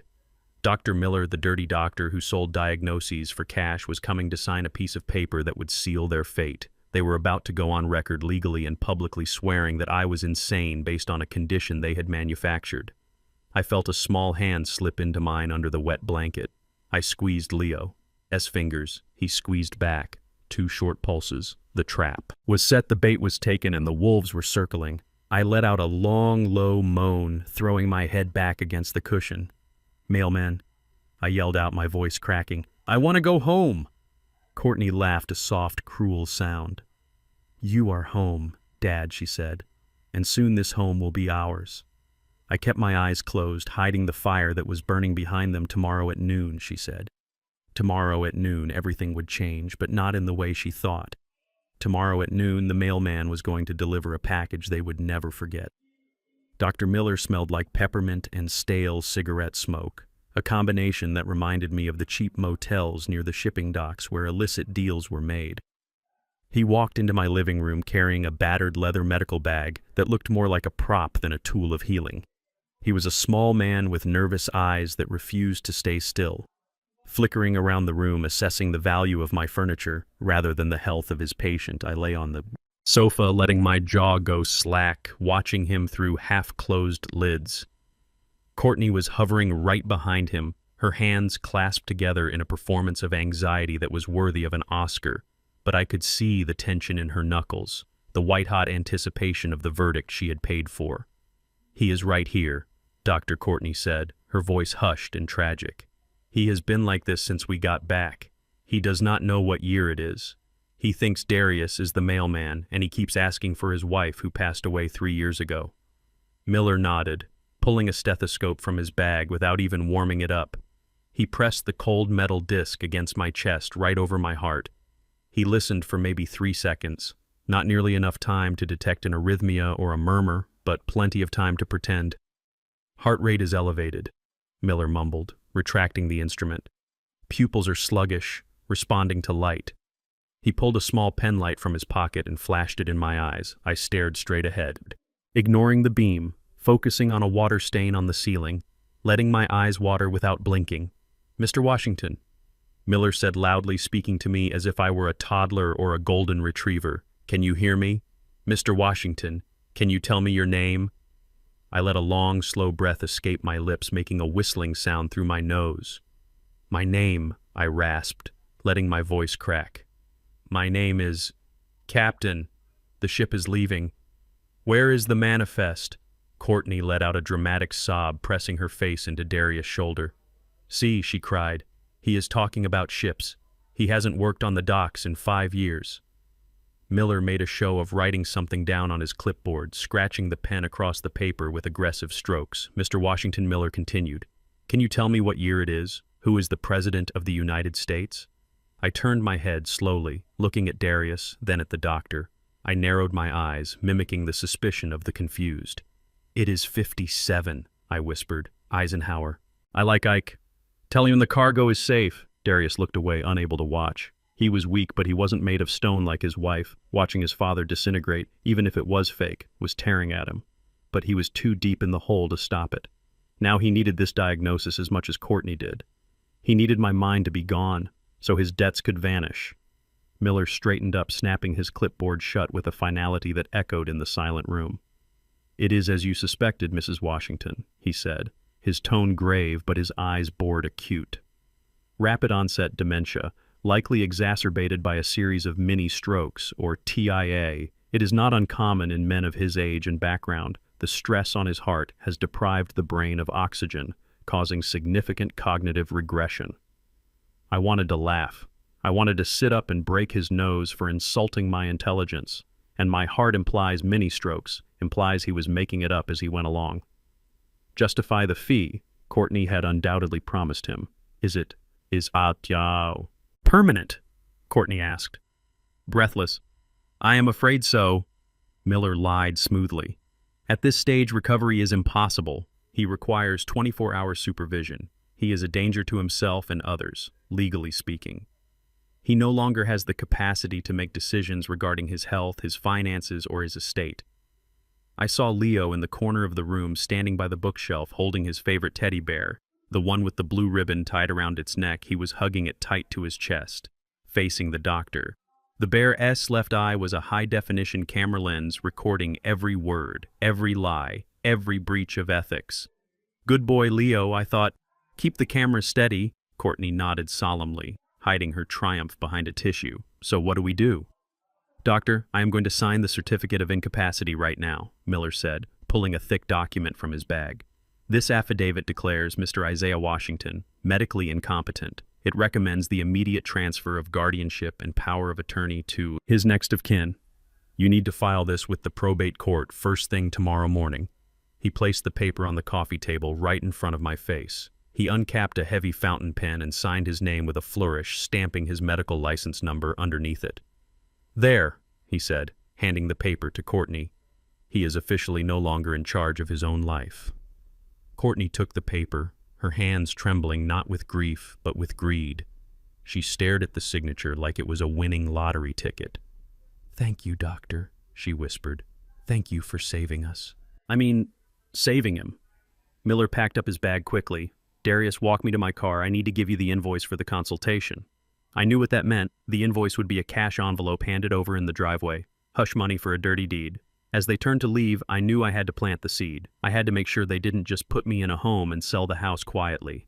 I needed them to destroy the house. I needed them to act crazy, so that when the police came, they would look like the lunatics. I let out a low groan, sitting up slightly on the sofa and clutching the cushion. "The walls." I muttered loud enough for them to hear. "Not the bank. No. No banks." Courtney froze halfway to the door. She turned around slowly, her eyes sharpening. "What did you say, Dad?" she asked, stepping back toward me. I looked past her, staring at the wall near the fireplace. "The banks are thieves," I rambled, letting the spit gather at the corner of my mouth again. I hid it. I hid it all, in the walls. The basement walls. Gold. Bricks. Safe. Darius stopped too, looking at me with a frown. "What is he talking about?" "He is delirious," Miller said dismissively, checking his watch. "Just synapses firing randomly. Ignore it." But Courtney did not ignore it. She walked right up to me, kneeling down so she was eye level, her predatory instincts fully activated. "Dad," she whispered, soft and urgent. "What is in the basement walls? What did you hide?" I leaned in close to her, smelling the greed on her breath. "The gold." I whispered, my eyes wide with fake secrets. 40 years, skimming the cargo, pure gold bars, behind the bricks. "Don't tell the tax man." "Shh." I put a finger to my lips and winked a clumsy, exaggerated wink before collapsing back onto the pillows, closing my eyes and feigning instant sleep. Courtney stood up slowly. She looked at the wall, then she looked at the floor as if she could see through the wood down to the basement foundation. "Did you hear that, Darius?" she whispered, her voice trembling. "He is crazy, Courtney," Darius said impatiently. "He is talking about Eisenhower. He doesn't have gold bars." "You don't know that," she snapped, turning on him. He worked in logistics for 40 years. He moved millions of dollars of freight cash commodities. Who knows what he took? He always said he didn't trust banks. Remember? He always paid for cars in cash. She looked back at me, sleeping peacefully on the sofa. Gold, she murmured, licking her lips. Bricks of gold. Miller cleared his throat. Look, I really need to get going. Go. Courtney waved a hand at him, dismissing him. Darius, pay the man and get him out of here. Darius led the doctor out, but Courtney stayed. She stood in the middle of the living room, turning slowly, looking at the walls, looking at the plaster and the paint, as if calculating how thick they were, as if wondering where a sledgehammer might make the first dent. I lay there, keeping my breathing shallow and even listening to the gears turning in her head. I had just given a drug addict the promise of a fix. I had given a greedy woman the promise of buried treasure. She thought I was insane. She thought she had the legal power to do whatever she wanted with my house. Well, she was about to use that power to tear it apart with her bare hands. I heard her footsteps walk softly to the basement door. I heard the handle turn. I heard the creak of the hinges as she opened it, staring down into the dark. Leo walked over to the sofa. Silently, he placed the teddy bear on the table facing the basement door. Then he sat on the rug beside me and tapped my hand 3 times. I opened one eye, just a crack, and winked at him. The bait was bait. Taken, the hook was set now. All we had to do was wait for them to start swinging the hammers. The sound of a sledgehammer hitting concrete is distinct. It is a dull, heavy thud that travels through the framework of a house, vibrating in the floorboards and settling in your teeth. I lay in my bed upstairs, listening to the demolition of my own home, staring at the ceiling fan spinning slowly in the dark beneath me in the basement. My son and his wife were sweating and cursing, tearing down a perfectly good wall because I had whispered a lie about gold bars. I checked my watch. It was 2 a.m. Most people are asleep at 2 a.m, but greed is a powerful stimulant. It keeps you awake better than caffeine. It overrides exhaustion, and it certainly overrides common sense.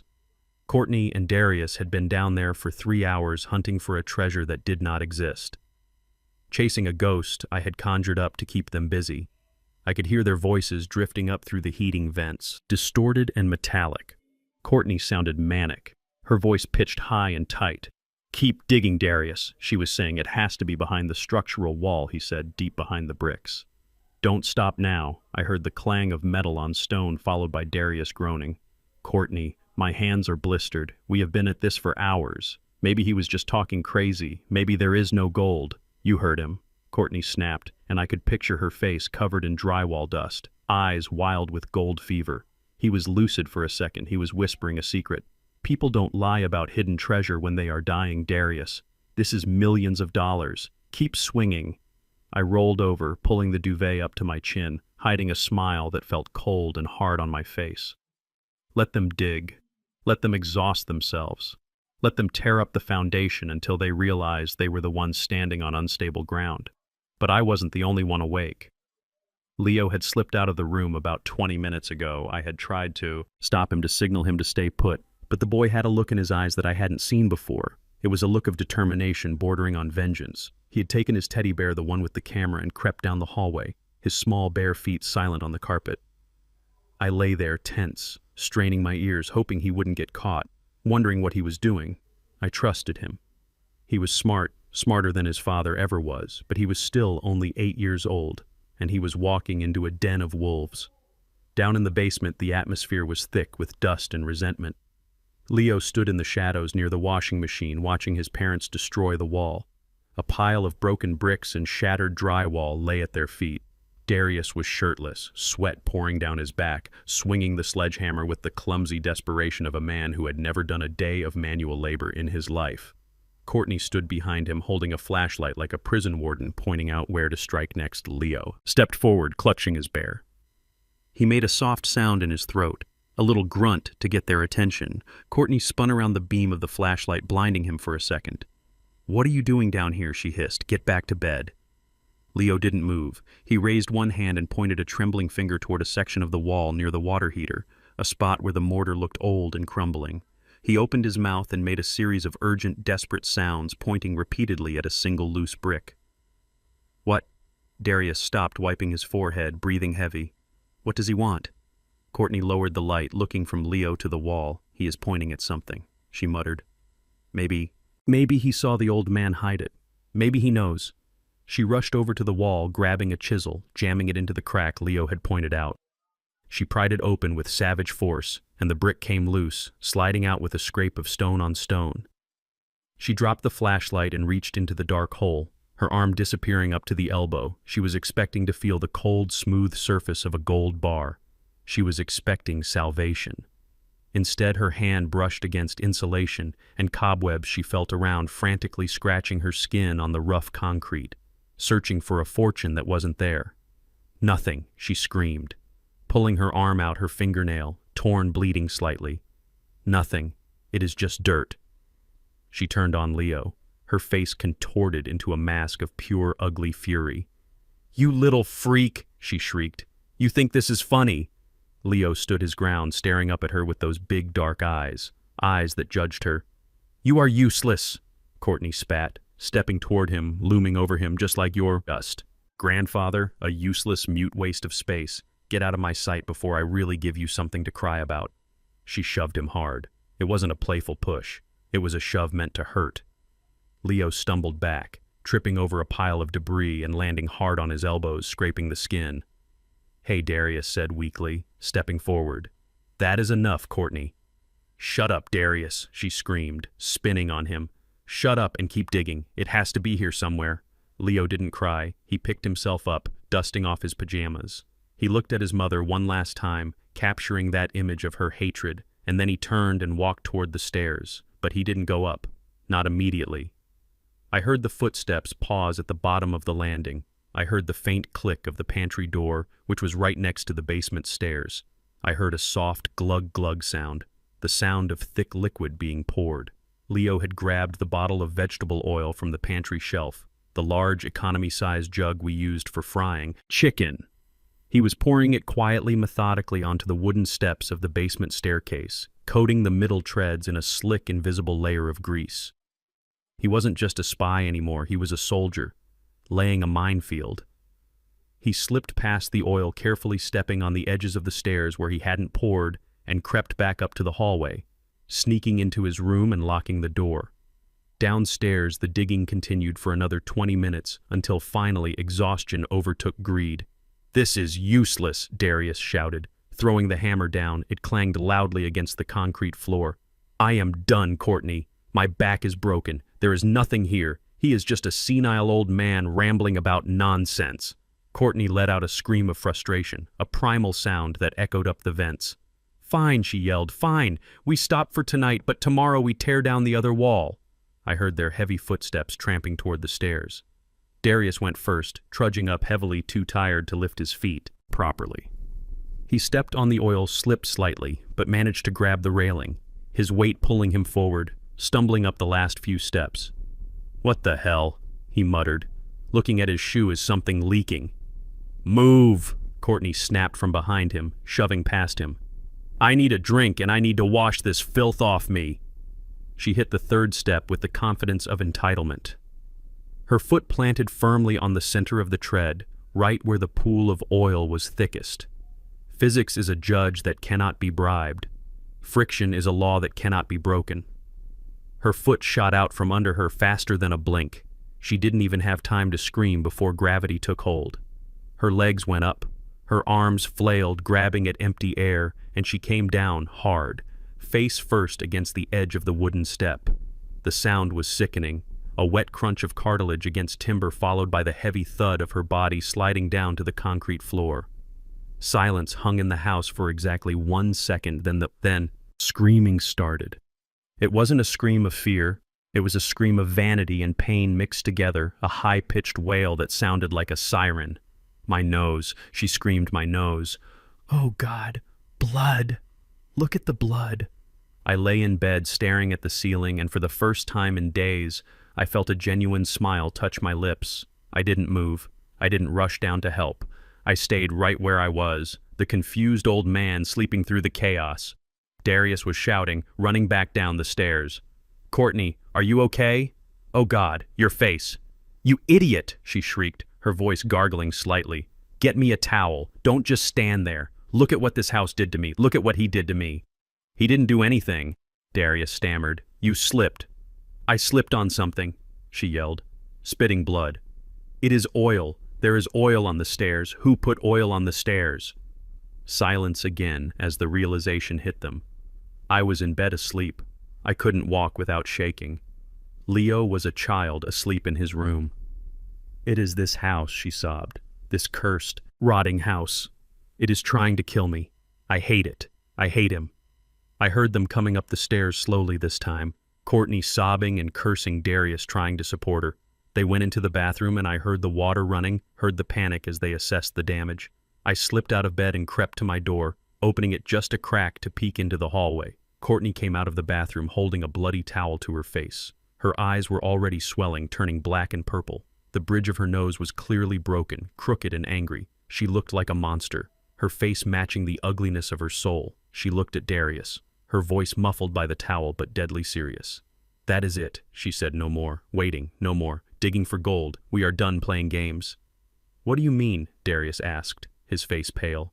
Tomorrow morning, she hissed, eyes narrowing into slits. Tomorrow morning at 8 a.m., we call the ambulance. We are getting him declared incompetent and we are moving him to the state facility immediately. I don't care if the paperwork isn't perfect. I don't care about the gold. I want him out of this house so I can burn it down and sell the land. But the court date isn't until next week. Darius argued. I don't care, Courtney screamed, wincing at the pain in her face. We call Dr. Miller back. Tell him to sedate the old man. Tell him Zeke is violent. Tell him he attacked me. Tell him he pushed me down the stairs. Darius' eyes went wide. Lie to the police. Look at my face. Darius, she pointed to her broken nose. This is proof he is dangerous. He is violent, and dementia patients get violent. We are sending him away tomorrow, and once he is locked up in the ward under sedation, he will never talk again. We sell the house, pay off the sharks, and we are done. She turned and limped into the bedroom, slamming the door. I stood in the darkness of my room, my heart pounding slow and steady. They were escalating the timeline. They were going to accuse me of violence to speed up the process. They were going to use her injury, an injury caused by her own cruelty and my grandson's quick thinking as a weapon against me. I closed my door silently and went to the window, looking out at the street where the shadows of the night seemed to be waiting. Leo had drawn first blood, but now the enemy was desperate, and a desperate enemy makes mistakes. I picked up my phone and sent a text message to Saul Weiss, code red. They are moving up the timeline. Accusation of violence imminent. Be ready at 8 a.m. I put the phone down and looked at the picture of Ruth on my nightstand. Don't worry, honey, I whispered, touching the frame. They want to see violence. Well, tomorrow, I am going to show them what it looks like when a storm hits land.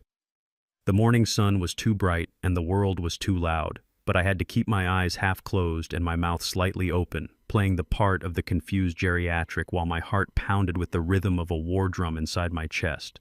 We were in the car. Darius was driving, his knuckles white on the steering wheel, while Courtney sat in the passenger seat, adjusting the large white bandage taped across the bridge of her nose. She looked like a raccoon, her eyes surrounded by blooming purple bruises that were turning a sickly shade of yellow at the edges every time the car hit a pothole. She hissed in pain and shot a look of pure venom into the rearview mirror at me. I sat in the back seat, staring out the window at the passing strip malls and fast food joints, letting my head bob with the motion of the car. I was not Zeke Washington, the logistics tycoon today. I was just cargo, a package to be delivered, signed, and discarded. We pulled up to a low brick building nestled between a dry cleaner and a discount liquor store. The sign above the door read, Law Offices of Barry J. Stone, Personal Injury and Estate Planning. Even from the parking lot, I could smell the desperation. Barry Stone was not Saul Weiss. He was the kind of lawyer you hired when you wanted to hide assets or screw over a business partner quickly and cheaply. Come on, Dad, get out, Courtney snapped. Opening my door, she grabbed my arm, her grip unnecessarily tight, her fingernails digging into my bicep through my sweater. She was in a hurry. The pain in her face was making her sloppy, making her meaner than usual. I stumbled, getting out, dragging my feet, shuffling across the pavement like I had forgotten how knees worked. Darius walked on my other side, guiding me but not touching me. He couldn't look. At me, he kept his eyes on the ground, ashamed of what he was doing, but too terrified of his wife and his debts to stop it. Inside, the office smelled of stale coffee and photocopier toner. The carpet was thin and stained, and the receptionist didn't even look up from her phone as we walked past.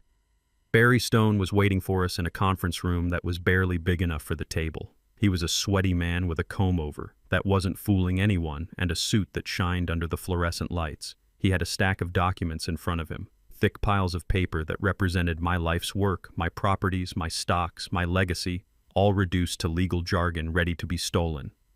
"Ah," Mr. Washington Stone said, standing up and extending a damp hand. "Good to see you. Sit down, sit down. We have a lot to get through." I stared at his hand like it was a dead fish, ignoring it and collapsing into the chair, staring blankly at the wall behind him where a cheap framed diploma hung slightly crooked. "He is not." "Very lucid today," Courtney said, sitting down and gingerly touching her nose. "Dr. Miller said the dementia is advancing rapidly, so we need to get these voluntary transfer forms signed while he still has moments of clarity." Stone nodded, tapping a pen against the desk. "Strictly a formality.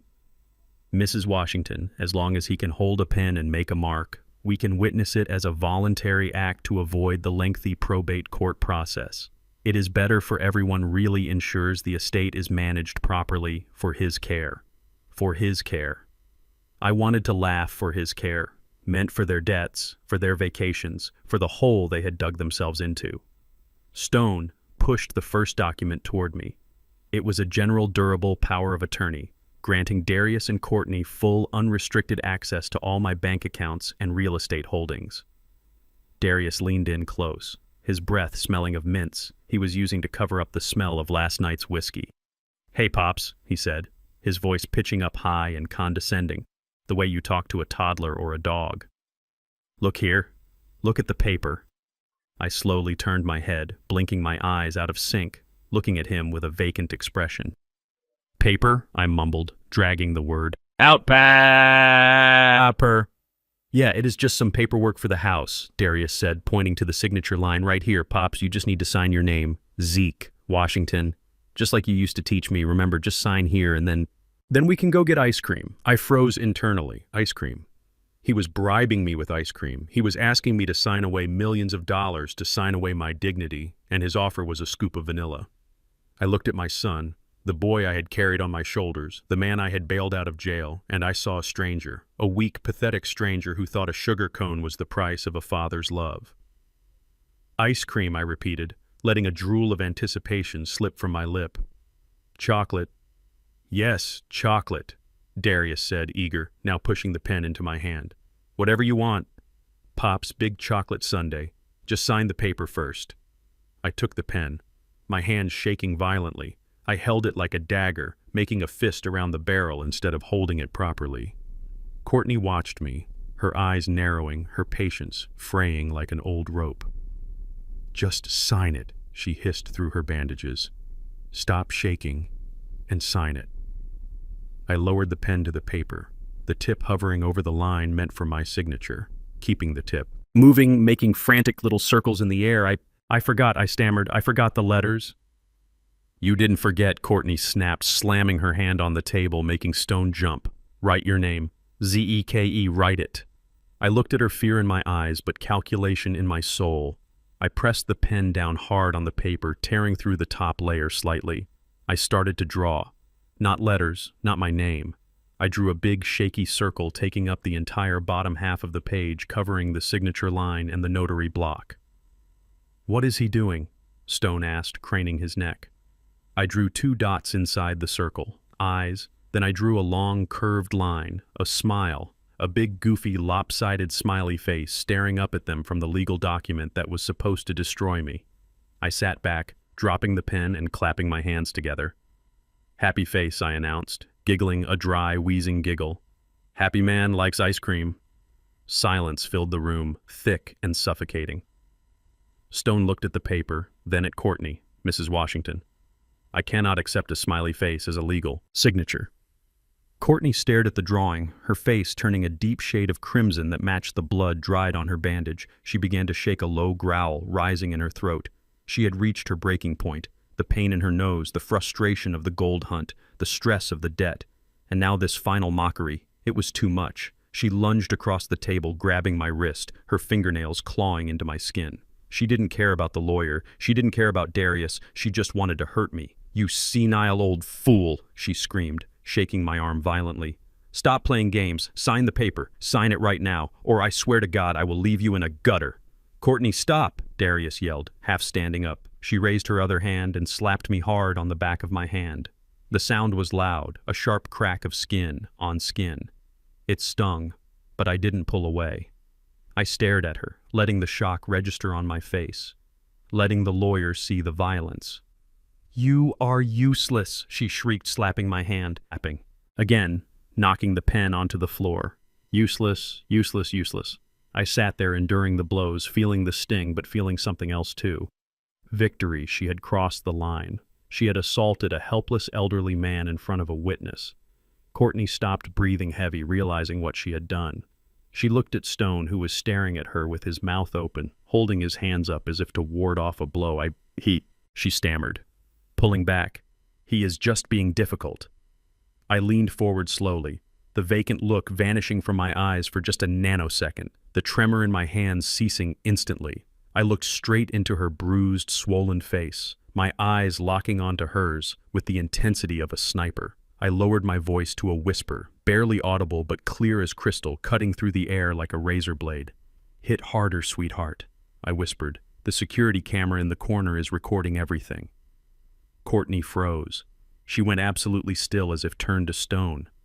Her eyes darted to the upper corner of the room where a small black dome sat, blinking a tiny red light. She looked back at me, but the lucid Zeke was gone. I was back to being the confused old man, rubbing my hand and whimpering. "Bad lady," I whined, tears welling up in my eyes. "Bad lady, hit me. I want Darius."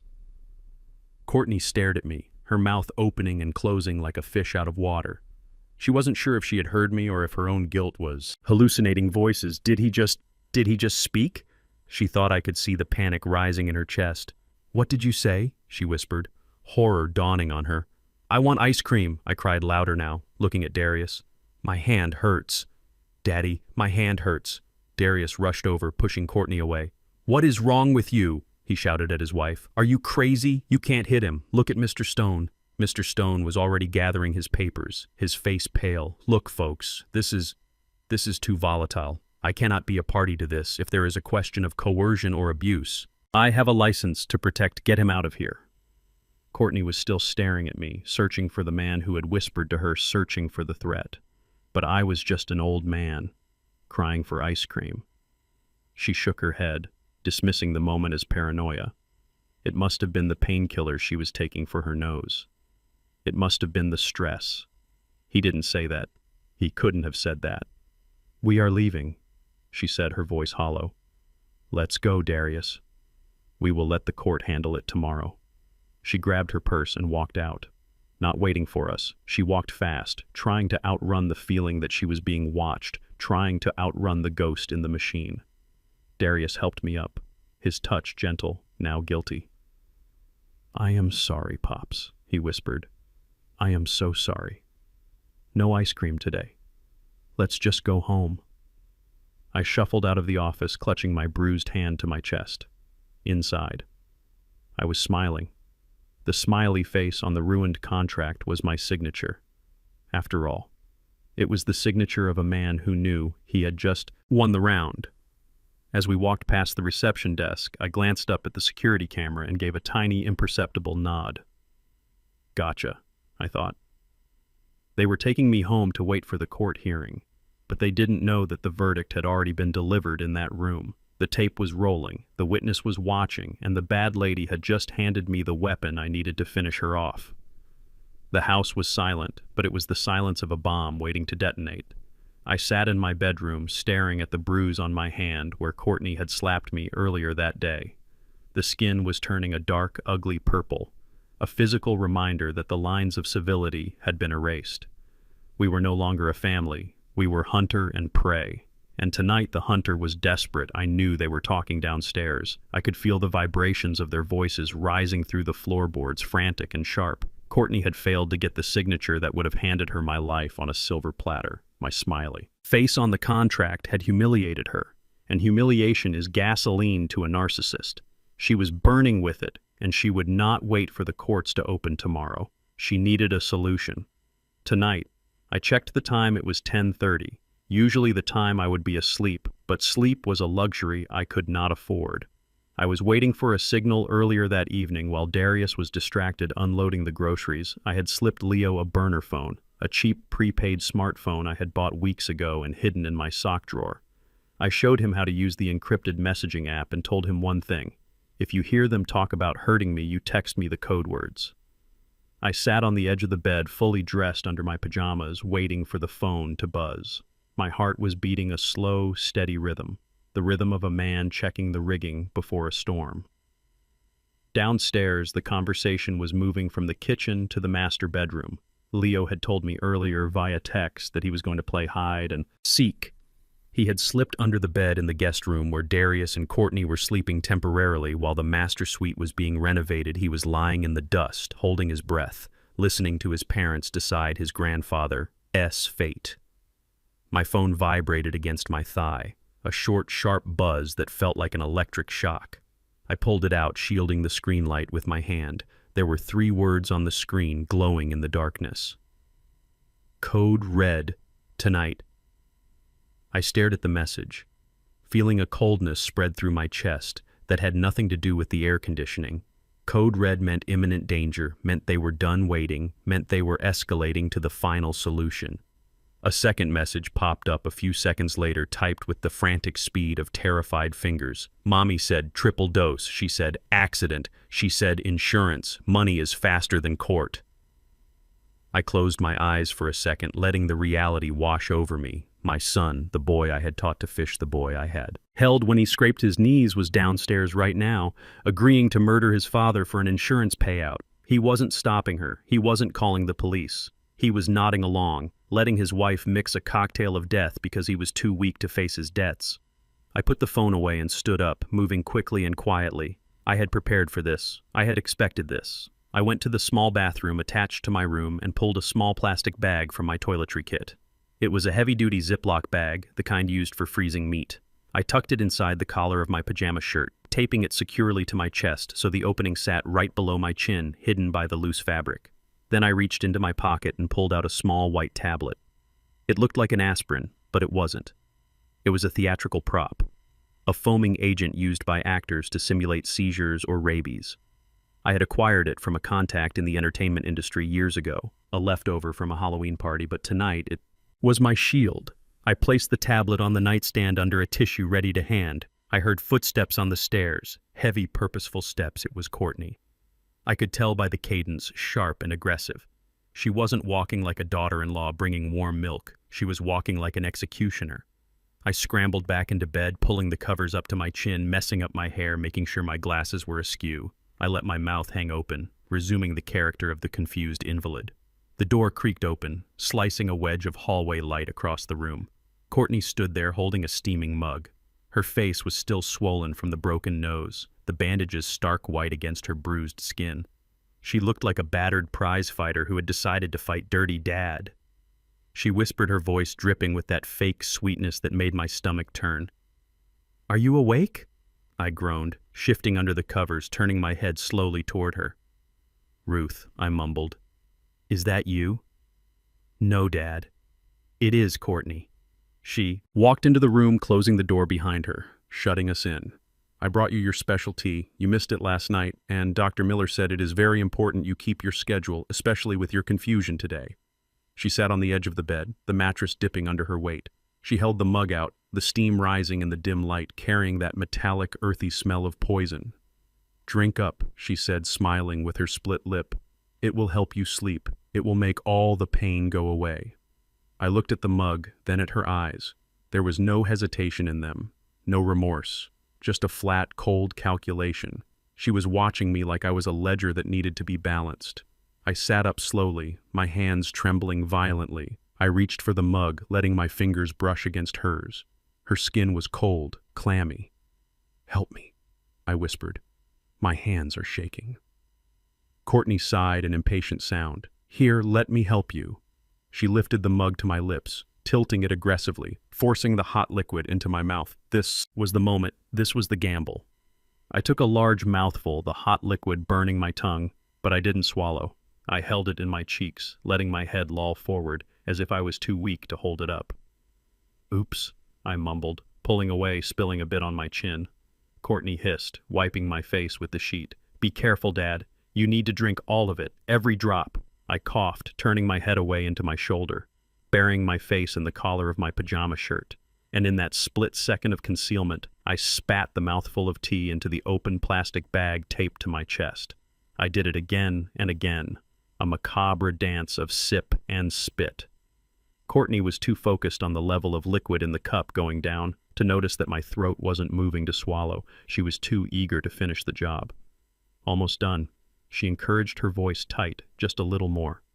I finished the last imaginary swallow and let my head drop back against the pillow, panting, as if the effort had exhausted me. Good boy, she whispered, setting the empty mug on the nightstand. Now go to sleep. Dad, go to sleep and don't worry about anything. The house will be taken care of. She stood up, looking down at me for a long moment. I watched her through my eyelashes, wondering if she felt anything at all for the man who had welcomed her into his family, who had paid for her wedding, who had held her son. She reached out and turned off the bedside lamp, plunging the room into darkness. Goodbye, Zeke, she whispered. Not Dad. Not Pops. Just Zeke, the name on the insurance policy. She walked out, closing the door softly. I heard the lock click from the outside. She had locked me in to die. I waited, counting the seconds in my head. I heard her footsteps go back downstairs. I heard the murmur of voices, Darius asking, "Is it done?" and her replying, "Yes, now we wait." I sat up in the dark, carefully peeling the bag of tea from my chest. I sealed it tight, checking for leaks. This was the murder weapon, liquid proof that they had tried to kill me. I hid the bag inside my pillowcase, deep in the stuffing. Then I took the foaming tablet from under the tissue and popped it into my mouth, tucking it under my tongue. I didn't bite down yet. I needed to time this perfectly. I grabbed my phone and texted Saul Weiss. They dosed me. I have the sample. Police on standby. Give me 20 minutes, then send the cavalry. Saul replied instantly. Understood. Hold the line, Zeke. I lay back down, staring at the dark ceiling, the taste of the undissolved tablet chalky in my mouth. 20 minutes. I had to wait 20 minutes to let them think the poison was working, to let them get comfortable with the idea that they were rich. I thought about Leo huddled under the bed downstairs, terrified. I hoped he stayed put. I hoped he knew how brave he was. 10 minutes passed. Silence in the house. The silence of a grave. 15 minutes. I heard footsteps again, slower this time. Hesitant. It was Darius coming to check the body, coming to see if his father was dead so he could call the paramedics and put on his performance of grief. I bit down on the tablet. It fizzed instantly, filling my mouth with a thick, acrid foam. I let it bubble up, filling my cheeks, spilling out over my lips. I started to convulse, shaking my body rhythmically, thrashing my legs against the mattress, hitting my arm against the nightstand, knocking the lamp over with a crash. The door handle jiggled. Locked, Dad. Darius' voice muffled. Panicked, Dad. Are you okay? I let out a gargled, choking sound, a sound of a man drowning in his own fluids. Courtney's voice joined him, sharp and angry. He is seizing. It is working. Don't open it yet. Let him finish. No, he sounds like he is in pain. Darius yelled, rattling the door. Wait! Courtney screamed. Wait 5 minutes! I thrashed harder, throwing my body off the bed, landing on the floor with a heavy thud. I kicked the door from the inside, creating a chaotic, terrifying noise. Darius couldn't take it. I heard a loud crack as he kicked the door open, breaking the lock. He wasn't trying to save me. He was just panicked by the noise, terrified that the neighbors would hear. The hallway light flooded into the room, illuminating the scene. I lay on the rug, my body twisted. My eyes rolled back in my head, white foam pouring from my mouth, bubbling down my chin onto the carpet. I was convulsing, jerking my limbs in a grotesque parody of death. Darius stood in the doorway, his face gray, his hands over his mouth. Oh God, oh God. Courtney, look. Courtney pushed past him, staring down at me, not with horror but with clinical detachment. It is the heart, she said coolly. The digoxin causes fibrillation. This is it. Check his pulse. Darius knelt down beside me, reaching for my wrist. His hand was shaking so bad he couldn't find a vein. I can't find it. I can't feel anything. I think he is dying. Call 911, he yelled, looking up at her. No, Courtney snapped, standing over us, her shadow falling across my face. Wait until he stops moving. If we call now, they might save him. And if they save him, he talks. Wait until he is cold. I lay there listening to my son beg for permission to save my life and listening to his wife deny it. I lay there letting the foam run down my neck, letting the betrayal seep into my bones. I counted the seconds, 1, 2, 3. They were watching me die, but I wasn't dying. I was just waiting for my cue. And then through the open window I heard it, the distant wail of sirens getting louder, getting closer. The cavalry was coming. I stopped shaking. I let my body go limp, lying still as a corpse. He stopped, Darius whispered. He stopped moving. Courtney smiled, a terrifying, victorious smile in the dim light. Finally, she whispered, "Happy anniversary, baby, we are rich." She didn't know that the sirens weren't for an ambulance, they were for a paddy wagon, and the floor was hard and cold against my cheek, but I barely felt it because my body was engaged in a violent, chaotic dance of deception. I thrashed my legs against the hardwood, kicking the nightstand with a force that sent the lamp crashing down, shattering the bulb. The room was plunged into a semi-darkness, illuminated only by the hallway light spilling in a jagged rectangle across the carpet. I bit down harder on the foaming tablet tucked under my tongue, and a fresh wave of thick, acrid bubbles filled my mouth, spilling over my lips and running down my chin onto my neck. It tasted like chalk and bitterness, but to them it must have looked like the end, like the final agonizing moments of a heart giving out under the strain of poison. Through the haze of my own performance, I saw them standing in the doorway, framed by the light like silhouettes of judgment. Darius was the first to move, the shock breaking through his paralysis. He rushed forward, dropping to his knees beside me, his hands hovering over my convulsing body, too afraid to touch me, too afraid to intervene. "Dad," he screamed, his voice cracking with a terror that sounded almost genuine. "Oh God, Dad, what is happening? Look at him. Courtney, look at his mouth." He reached for my shoulder, his hands shaking uncontrollably. I felt his grip weak and sweaty, clammy with fear. He was crying now, big, heaving sobs that shook his frame. "He is dying," Darius wailed. "He is having a seizure or a heart attack. We have to do something. Call 911. Where is my phone?" I heard the sound of him fumbling in his pocket, the frantic tapping of fingers on a screen, trying to summon help, trying to undo the sin he had committed. But then a shadow fell over us, a cold, sharp shadow that blocked out the hallway light. Courtney stepped into the room. She did not run. She did not scream. She walked with the deliberate calm of a butcher inspecting a carcass. "Stop," she said. Her voice was not loud, but it cut through Darius. Panic, like a knife, put the phone away. Darius looked up at her, the phone glowing in his hand, his face wet with tears. "What are you talking about? Look at him. He is foaming at the mouth. We have to call the ambulance. They can save him." "No," Courtney snapped. She bent down and snatched the phone from his hand, her movement precise and violent. She tapped the screen, ending the call before it could connect. "If they save him," she hissed, leaning close to Darius, face her eyes manic and wide. "If they save him, he survives, and if he survives, the doctors will find the T in his system, they will find the digoxin, they will call the police, and we go to jail for attempted murder. Is that what you want, Darius? Do you want to spend the rest of your life in a cage?" Darius looked at me, then back at her, his conflict tearing him apart. "But he is my dad," he whispered, the fight draining out of him. "He is in pain. Look at him suffering." "He is not suffering," Courtney said, standing up and taking a step back, looking down at me with absolute detachment. "His brain is gone. This is just the body shutting down. It is a reflex, Darius, like a chicken with its head cut off. He doesn't feel anything." I thrashed harder, letting out a gargled, choking moan, a sound that begged for mercy, a sound that should have melted a stone heart.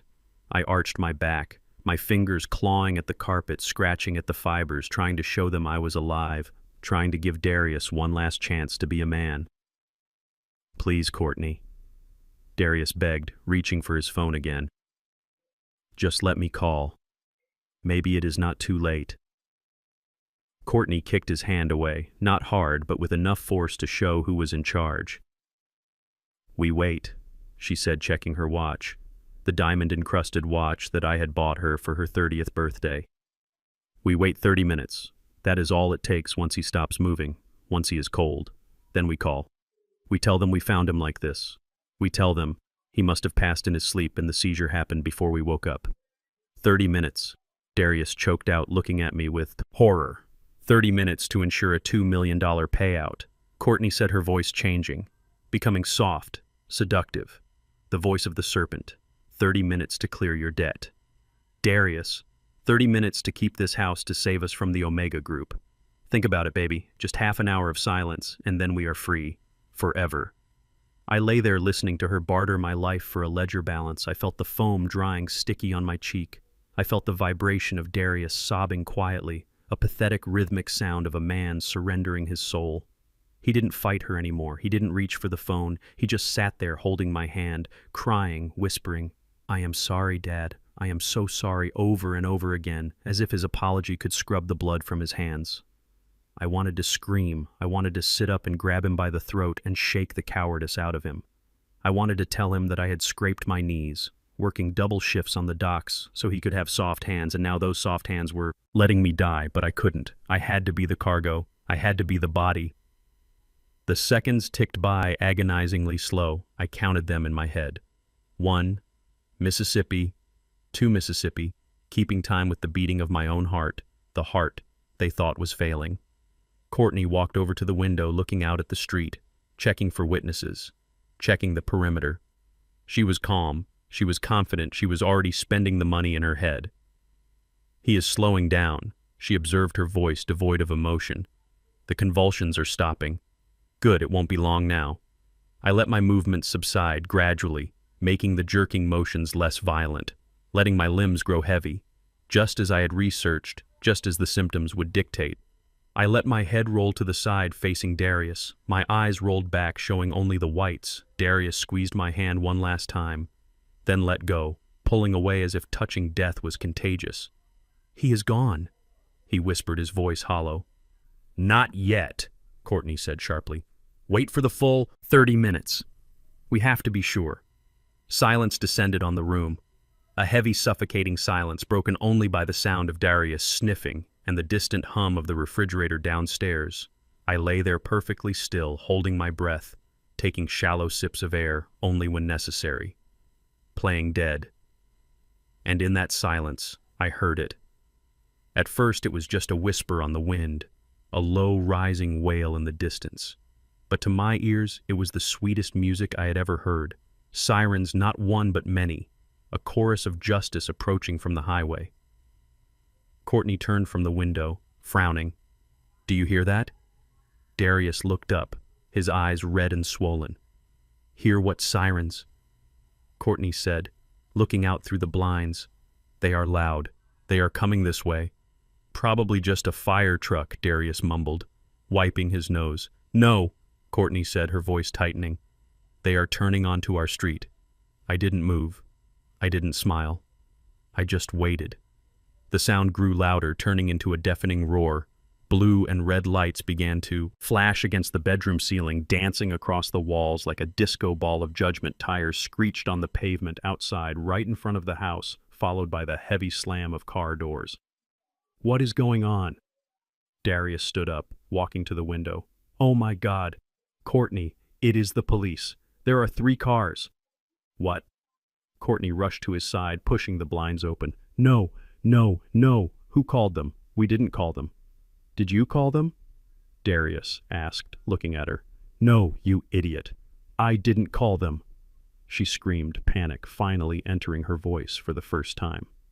Downstairs, there was a thunderous pounding on the front door, followed by a voice amplified by a megaphone. "This is the police. Open the door. We have a warrant. Open it now, or we will breach." Darius spun around, looking at my body on the floor, then at his wife. "What do we do, Courtney? What do we do? They are here." Courtney grabbed his arm, digging her nails in. "Calm down. Darius, listen to me. We stick to the story. We found him like this. He already dead. We didn't do anything. Just keep your mouth shut." I decided it was time. I let out a long, loud inhale, filling my lungs with air, the sound startling them both. They spun around, staring at the corpse on the floor. I opened my eyes. I didn't roll them back this time. I focused them sharp and clear, staring straight at Courtney. I sat up. I wiped the foam from my mouth with the back of my hand and looked at the white froth on my knuckles. Then I looked at my son. Darius screamed a short, high-pitched sound of pure terror. He stumbled back, tripping over his own feet and landing hard on his rear end, crawling backwards until he hit the wall. "He is alive!" he shrieked. "He is alive!" Courtney stood frozen, her mouth open, her face draining of color, the bruises on her nose standing out like a mask. I stood up slowly, my joints popping. I adjusted my pajama shirt, smoothing out the wrinkles. I picked up the lamp I had knocked over and set it back on the nightstand. You, Courtney stammered, pointing a shaking finger at me. The tea. You drank the tea. I reached into my pillowcase and pulled out the plastic bag filled with the dark, toxic liquid. I held it up, letting the flashing police lights from the window illuminate it. "I didn't drink a drop," I said, my voice steady, deep, the voice of Zeke Washington. Not the invalid they wanted me to be. "I spit every ounce of your poison into this bag." I continued, stepping toward them. "I watched you, Darius. I watched you sit there and cry while your wife counted down the minutes to my death. I gave you 30 minutes to be a man, to pick up that phone and save your father." I stopped, standing over Darius, looking down at him with a disappointment that was heavier than hate. "But 30 minutes was too long," I said softly. 30 minutes was enough to see that my son died a long time ago. Tonight, I just buried the memory of him. Courtney lunged for the door, panic taking over. She had to run, she had to hide. But before she could touch the handle, a tremendous crash shook the house, the front door. Downstairs had been kicked in.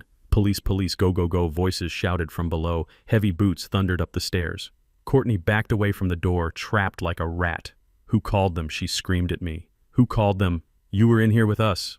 I smiled, a cold, humorless smile. "I have friends in logistics, Courtney," I said simply. "I know how to track a shipment and I know how to schedule a delivery." The bedroom door burst open, splinters of wood flying into the room. 3 uniformed officers stormed in, guns drawn, followed by a man in a rumpled suit carrying a briefcase. Saul Weiss stepped into the room, looking at me, then at the bag of poison in my hand, then at the terrified couple in the corner. "Right on time," Saul said, nodding at me. "Are you okay, Zeke?" "I am fine." "Saul," I said, handing the bag of tea to the nearest officer, "as evidence." "I am absolutely fine. Officer, handcuff them," I said, pointing at my son and his wife. "They are under arrest for attempted murder, conspiracy to commit fraud, and elder abuse." Darius looked at me, tears streaming down his face again. Real tears this time, tears of a man who realized he had lost everything. "Dad, please," he sobbed. I turned my back on him, walking to the window to look at the lights. "Don't call me Dad," I said quietly. "Call your lawyer. You are going to need one." The chaos that erupted in my bedroom was a symphony of justice that I had orchestrated note by note, and as the heavy boots of the police officers thundered across the floorboards, shaking the very foundation of the house, I felt a strange sense of calm settle over me, like the eye of a hurricane, witnessing the destruction of the landscape around it. The room was suddenly crowded, filled with the dark uniforms of the tactical team and the smell of gun oil and adrenaline mixed with the lingering scent of the peppermint tea that was still drying on my chin.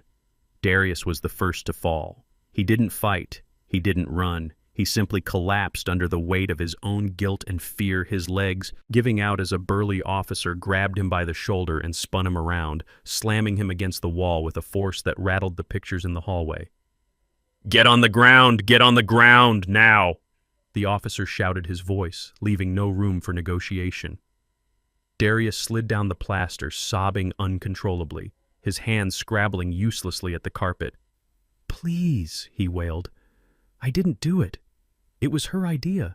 I just wanted to call the ambulance. Please don't hurt me." Pathetic. I thought, watching my son disintegrate, he was a man who wanted the rewards of a villain, but lacked the stomach for the crime.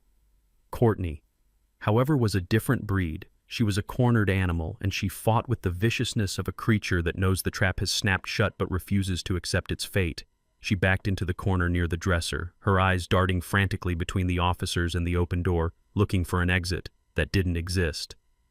"Don't touch me!" she screamed, swatting at the hand of a female officer who reached for her. "Get your hands off me. Do you know who I am? This is a mistake. This is a massive lawsuit waiting to happen." "Ma'am, put your hands behind your back," the officer ordered, stepping forward with handcuffs glinting in the flashing blue lights. "No!" Courtney shrieked, pointing a shaking finger at me. "Look at him. "Look at the old man, he is crazy. He is suicidal." We walked in and found him like this. He tried to kill himself with pills. We were trying to save him. We were doing CPR. I stood by the bed holding the bag of poison, my face impassive, watching her spin her web of lies, even as the spiders were eating her alive. She was incredible in a way, lying with such conviction that for a split second the officers hesitated, glancing at the foam on my face and the overturned lamp. "He has dementia," Courtney yelled, seizing on their hesitation. "He has been talking nonsense all day, asking for his dead wife. He tried to overdose because he misses her. Ask anyone. Ask his doctor. We are the victims here. We are the caregivers who found him dying." Saul Weiss stepped forward from the hallway, his suit rumpled, but his authority absolute. He walked right past the police, straight to Courtney, and looked her up and down with the disdain one reserves for something stuck to the bottom of a shoe. "Save it for the jury, Mrs. Washington," Saul said, his voice cutting through her hysteria like a razor blade. "We have the toxicology report from the tea you brewed. We have the forged insurance policy, and we have the statement from your husband's loan shark about the deadline tonight." Courtney's face went pale, but she didn't stop. She couldn't stop. "He is lying." She spat, pointing at Saul. "He is the old man's lawyer. He is in on it. They are trying to frame us. Because Zeke hates me. He hates that I am white. He hates that I married his son. This is a setup." She was grasping at straws, playing the race card, playing the victim card, throwing everything against the wall to see what stuck. Detective Miller, the man in the suit who had entered with the tactical team, held up a hand, silencing the room. He looked at me, then at Courtney, then at the sobbing heap that was Darius. "We need a statement on what happened in this room in the last hour," Miller said, looking around, his eyes scanning the shadows. "We have two conflicting stories here. Suicide or murder." I was about to speak. I was about to tell him exactly what happened, but a movement in the hallway caught my eye. Small bare feet appeared on the carpet, moving silently past the heavy boots of the officers. Leo walked into the room. He was clutching his teddy bear to his chest, his eyes wide but dry. He didn't look at his parents. He didn't look at the guns. He looked straight at the detective. The room went quiet. The presence of a child in a crime scene always has a way of sucking the oxygen out of the air. The officers lowered their weapons slightly, stepping back to give the boy space. "Well, hello there, son," Miller said, his voice softening, dropping to a crouch, so he was eye level with Leo. "You shouldn't be in here, buddy. It is a little scary right now." Leo didn't flinch. He walked past the detective and stood next to me, reaching out to take my hand. His small fingers wrapped around my thumb, anchoring me. Courtney saw him, and a fresh wave of panic washed over her face, followed immediately by a sneer of contempt. "Get him out of here," she snapped at the officers. "He is retarded. He is mute. He doesn't understand anything. He is traumatized, seeing his grandfather try to kill himself." She looked at Leo with pure hatred, knowing that he was the only witness who had been in the house all night. "Don't listen to him," she continued quickly, trying to dismiss him before he could become a factor. "The boy hasn't spoken a word in 3 years. He is broken in the head just like his grandfather." Detective Miller ignored her, keeping his eyes on Leo. "What is your name, son?" Miller asked gently. Leo looked up at me, seeking permission, seeking confirmation that it was safe, that the monsters couldn't hurt him anymore. I squeezed his hand 3 times, the signal we had practiced. Leo took a deep breath, his chest expanding, his posture straightening. He turned his head slowly to look at Courtney, and for the first time in his life, he didn't look down, he didn't cower. He looked at her with the righteous anger of the innocent. "My name is Leo," he said. The sound of his voice was like a bell ringing in a tomb, clear, melodic, and impossibly strong. It wasn't the voice of a toddler. It was the voice of a boy who had been listening and learning in silence for 1,000 days. Darius stopped crying. He lifted his head from the floor, his mouth falling open, staring at his son as if he were seeing a ghost. Courtney froze, her rant dying in her throat, her eyes bulging. Leo continued, turning back to the detective, pointing a steady finger at the woman who had given birth to him. "My mother and father did not try to save Grandpa," he said, his diction perfect, every syllable hitting the air with precision. "They came into the room and saw Grandpa shaking on the floor," Leo said, pointing to the spot where I had lain. "Daddy wanted to call 911. Daddy was crying and holding his phone. He shifted his finger to Darius, who was now trembling violently. looking at his son with a mixture of awe and terror. But Mommy stopped him. Leo said, his voice getting louder, filling the room, pushing back the shadows. Mommy kicked the phone out of his hand. She looked at her watch, the shiny one with the diamonds. He pointed to Courtney's wrist where the watch still glinted under the police lights. She said they had to wait 30 minutes, Leo declared. Dropping the bomb that would vaporize their defense, she said. If they called the ambulance now, Grandpa might live, and if he lived, they would go to jail. She said they had to wait until he was cold, so they could get the insurance money and pay the bad men. The silence that followed was absolute, heavy and suffocating. Even the police officers seemed stunned by the clarity and the detail of the accusation coming from an 8-year-old. Courtney shook her head slowly, her mouth opening and closing soundlessly like a fish on a dock. He can't, she whispered, her voice barely audible. Leo wasn't done. He reached into the back of his teddy bear, ripping open the Velcro seam that held the battery pack, and pulled out the small black smartphone I had given him. I have the recording, Leo said, handing the phone to Detective Miller. I recorded them in the kitchen talking about the triple dose. I recorded them on the stairs when Mommy broke her nose and blamed Grandpa, and I recorded tonight from under the guest bed. Detective Miller took the phone, looking at it like it was the holy grail of evidence. He looked at Leo with a profound respect. You did good, Leo, Miller said. You did real good. Darius let out a sound that was half laugh, half sob, a sound of a mind snapping under the pressure. He speaks, Darius mumbled, staring at the floor. He speaks, Courtney. He speaks, Courtney lunged. Then, not at the police but at Leo, a final desperate act of malice trying to silence the truth. You little brat, she screamed, reaching for him, her face contorted into a mask of pure evil. I knew it. I knew you were faking. But she never got close. Zeke Washington, the man she thought was a frail invalid, stepped in front of the boy, blocking her path with a chest that was broad and hard as a dock piling. Don't you dare! I growled, my voice low and dangerous. If you touch him, I will kill you myself, and I won't need poison to do it. The female officer tackled Courtney from behind, slamming her into the dresser, pinning her arms behind her back. The handcuffs clicked tight, a sound of finality. You have the right to remain silent, the officer recited, dragging Courtney back. Courtney was screaming now, a raw, primal sound of defeat. He is lying, she shrieked. He is a demon. That child is a demon. He tricked us. They both tricked us. Darius was hauled to his feet by 2 officers, his legs dragging. He looked at Leo one last time, his eyes pleading. Leo, son, please, tell them. Daddy wanted to call. Tell them. Daddy was sorry. Leo looked at his father, his face stone cold, a mirror of my own. Sorry doesn't save people. Daddy, Leo said simply. Calling the ambulance saves people. You just watched. The police began to drag them out of the room, out of the house they had tried to steal. Courtney was still screaming, cursing my name, cursing the house, cursing the tea. Darius was silent, his head hanging low, a broken man walking to his doom. I stood in the center of the wreckage of my bedroom, holding Leo's hand. Detective Miller was bagging the phone and the tea, talking quietly into his radio. I looked down at my grandson, the boy who had carried the weight of the world in silence for 3 years. The boy who had just saved my life. You okay, Spy? I asked softly. Leo looked up at me, and for the first time in a long time, a real smile touched his lips. He squeezed my hand.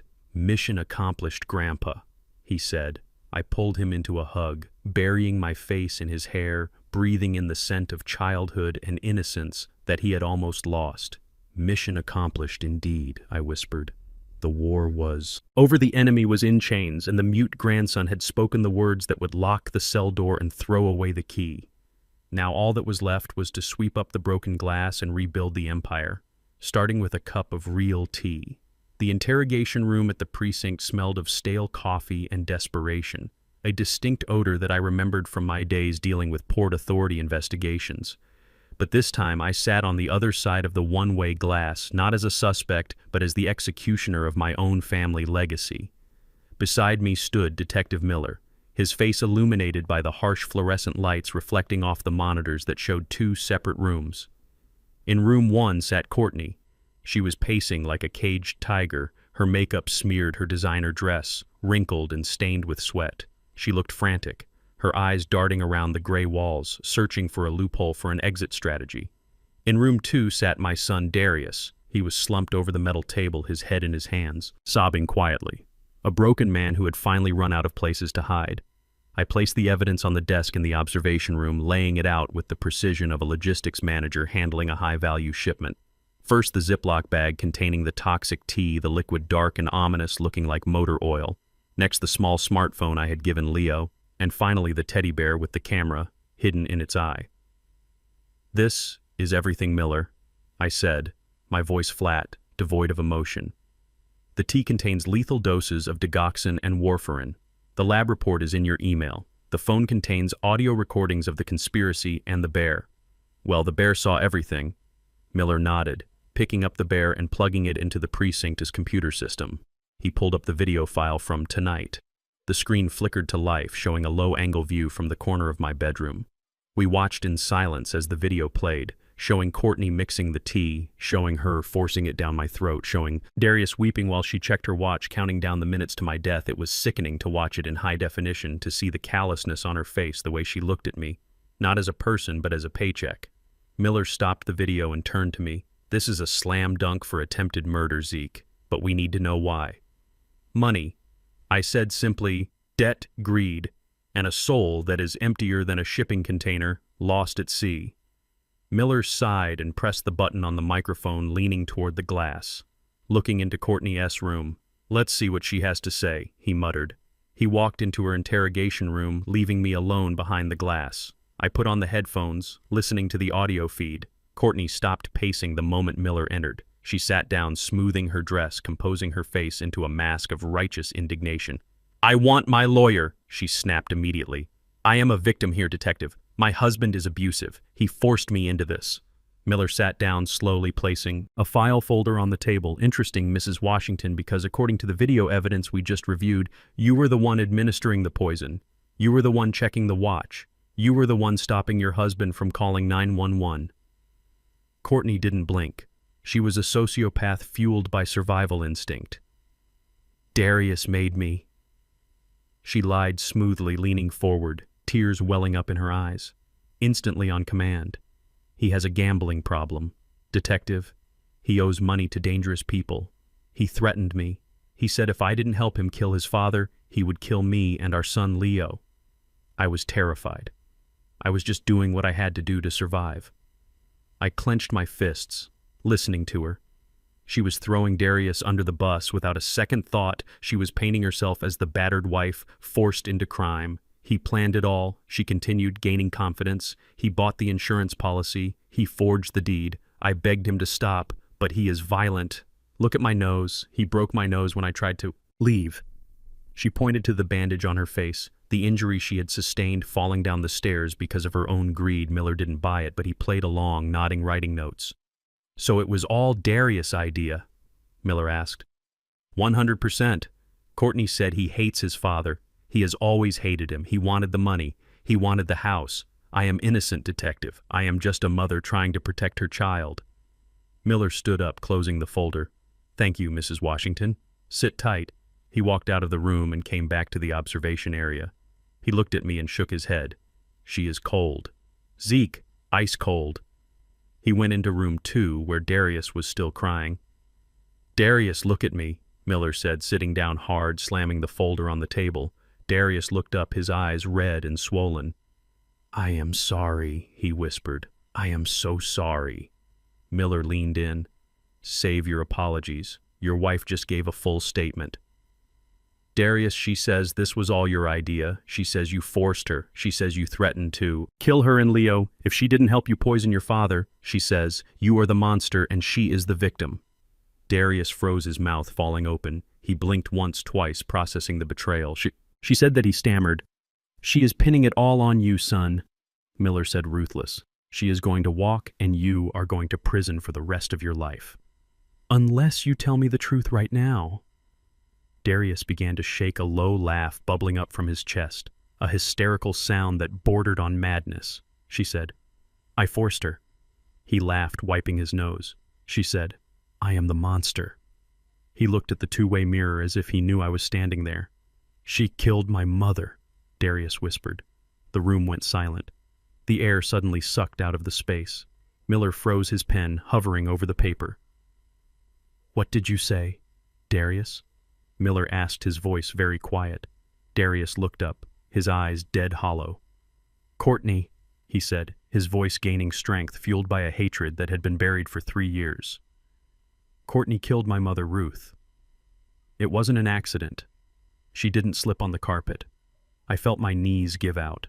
I grabbed the edge of the desk to steady myself, listening to the confession I had dreaded, but expected. Tell me, Miller said. Mom found out about the money, Darius continued, tears streaming down his face again. Mom found out Courtney had been stealing from Dad's accounts, forging checks. Courtney was buying jewelry bags, sending money to her parents. Mom confronted her on the stairs. She had the bank statements in her hand. She said she was going to tell Dad. She said she was calling the police. Darius took a shuddering breath. I was in the garage. I heard them arguing. I heard Mom scream, and then a thud, a terrible heavy thud. I closed my eyes, picturing my Ruth falling, my beautiful kind. Ruth broken at the bottom of the stairs. I ran inside. Darius sobbed, and Courtney was standing at the top of the stairs looking down.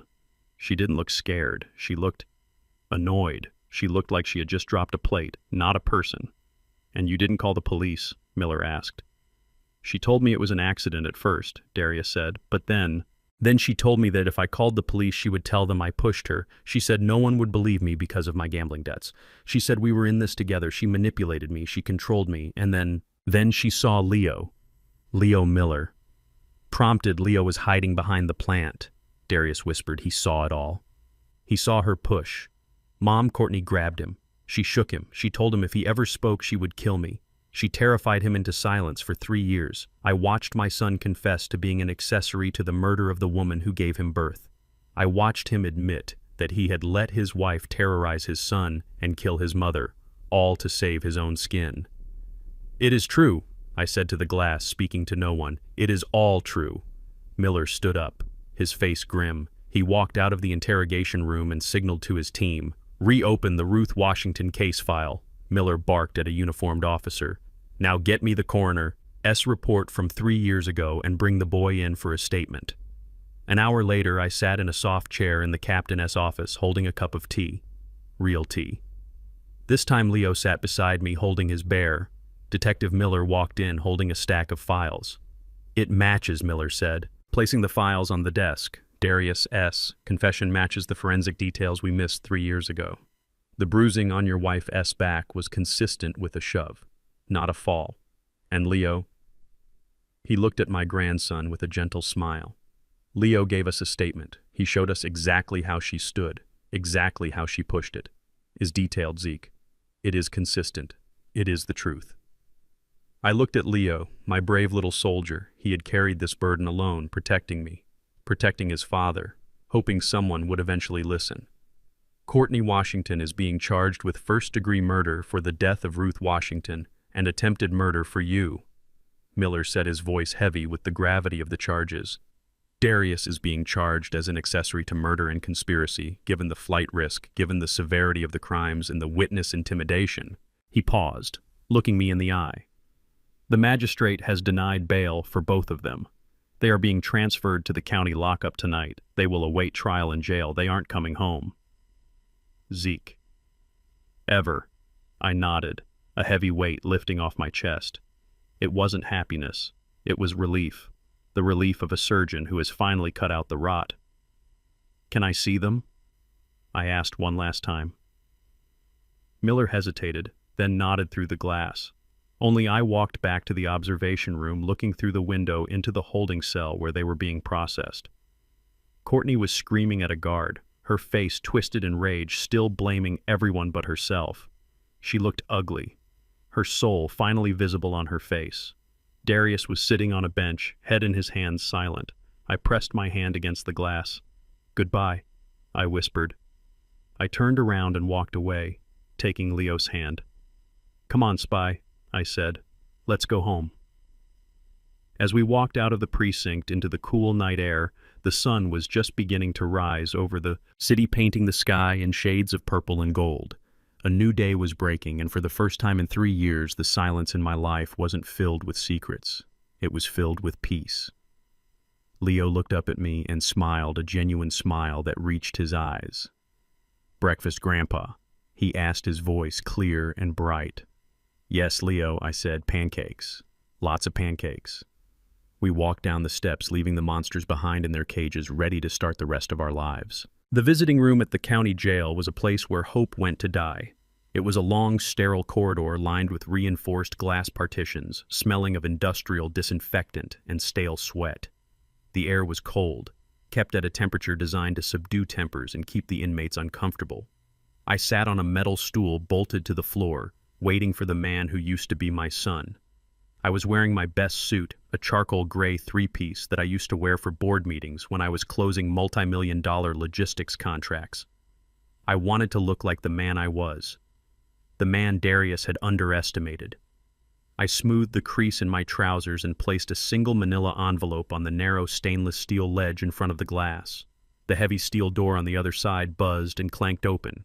Darius walked in, shuffling in shackles, his wrists handcuffed to a belly chain, his ankles bound by irons. He was wearing an orange jumpsuit that hung loosely on his frame. In just 48 hours, he had aged 10 years. His skin was sallow, his eyes sunken and rimmed with red, raw from crying and lack of sleep.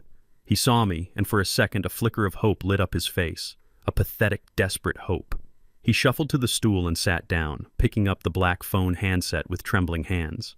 I picked up my receiver, holding it to my ear but saying nothing. I just watched him. "Dad." Darius choked out, his voice tinny and distorted through the phone. "Dad, thank God you came. Please, you have to help me. You have to get me out of here." I looked at him calmly, observing the terror in his eyes like a scientist observing a specimen under a microscope. "I cannot get you out." "Darius," I said, my voice steady. "The judge denied bail. You are charged with accessory to murder and attempted murder. You are going to be here for a very long time." No, you don't understand," Darius stammered, leaning forward, his forehead pressing against the dirty glass. "It is not just the jail, Dad. It is the other inmates I am in general. Population and word travels fast." He looked over his shoulder nervously, as if the shadows in the corner were listening. "The Omega Group." He whispered the name, trembling on his lips. "Tony Ranging knows I am here. His guys are in here. Dad. I saw one of them in the yard yesterday. He made a sign, a throat-slitting sign. They know I owe them $500,000, and now that I am in here, I can't pay. They are going to kill me, Dad. They are going to shank me in the shower or beat me to death in my cell. You have to pay them. Please sell the house, sell my car, just pay them off so I can live." I listened to him begging for his life, begging me to use my money, the money he tried to kill me for, to save him from the consequences of his own greed. It was almost impressive how self-absorbed he remained, even at the edge of the abyss. He didn't ask about Leo. He didn't apologize for his mother. He just wanted to survive. I leaned in closer to the glass, my eyes locking onto his. "You are right, Darius," I said. "Softly, the Omega Group is dangerous. Tony Ranging is a businessman, and he doesn't like bad debt. He doesn't like losing $500,000. Darius began to weep, tears streaming down his face, splashing onto the orange fabric of his jumpsuit. "I am dead," he sobbed. "I am a dead man." "No, you are not," I corrected him. "You are not going to die, Darius. No one is going to touch you in here." Darius looked up, confusion warring with his fear. "What do you mean they want their money?" I reached for the manila envelope and pulled out a document. It was a single sheet of heavy legal paper with a gold seal at the bottom. I pressed it against the glass so he could read it. "Look at the header, Darius," I commanded. "Read it." He squinted his eyes, darting across the page. "Transfer of debt obligation," he read slowly. "Assignee, Zeke Holdings, LLC." I pulled the paper back and placed it on the ledge. "You don't owe Tony." "Ranging a dime," I said. "I paid him a visit yesterday morning right after I left the police station. I sat down with Tony in the back of his dry cleaning shop, and we had a very productive conversation." Darius stared at me, his mouth hanging open. You went to Tony." "I did." I continued. I explained the situation. I told him that his debtor was currently indisposed and facing a life sentence. I explained that dead men don't pay bills, and that trying to collect from you inside prison would just bring heat on his organization that he doesn't need.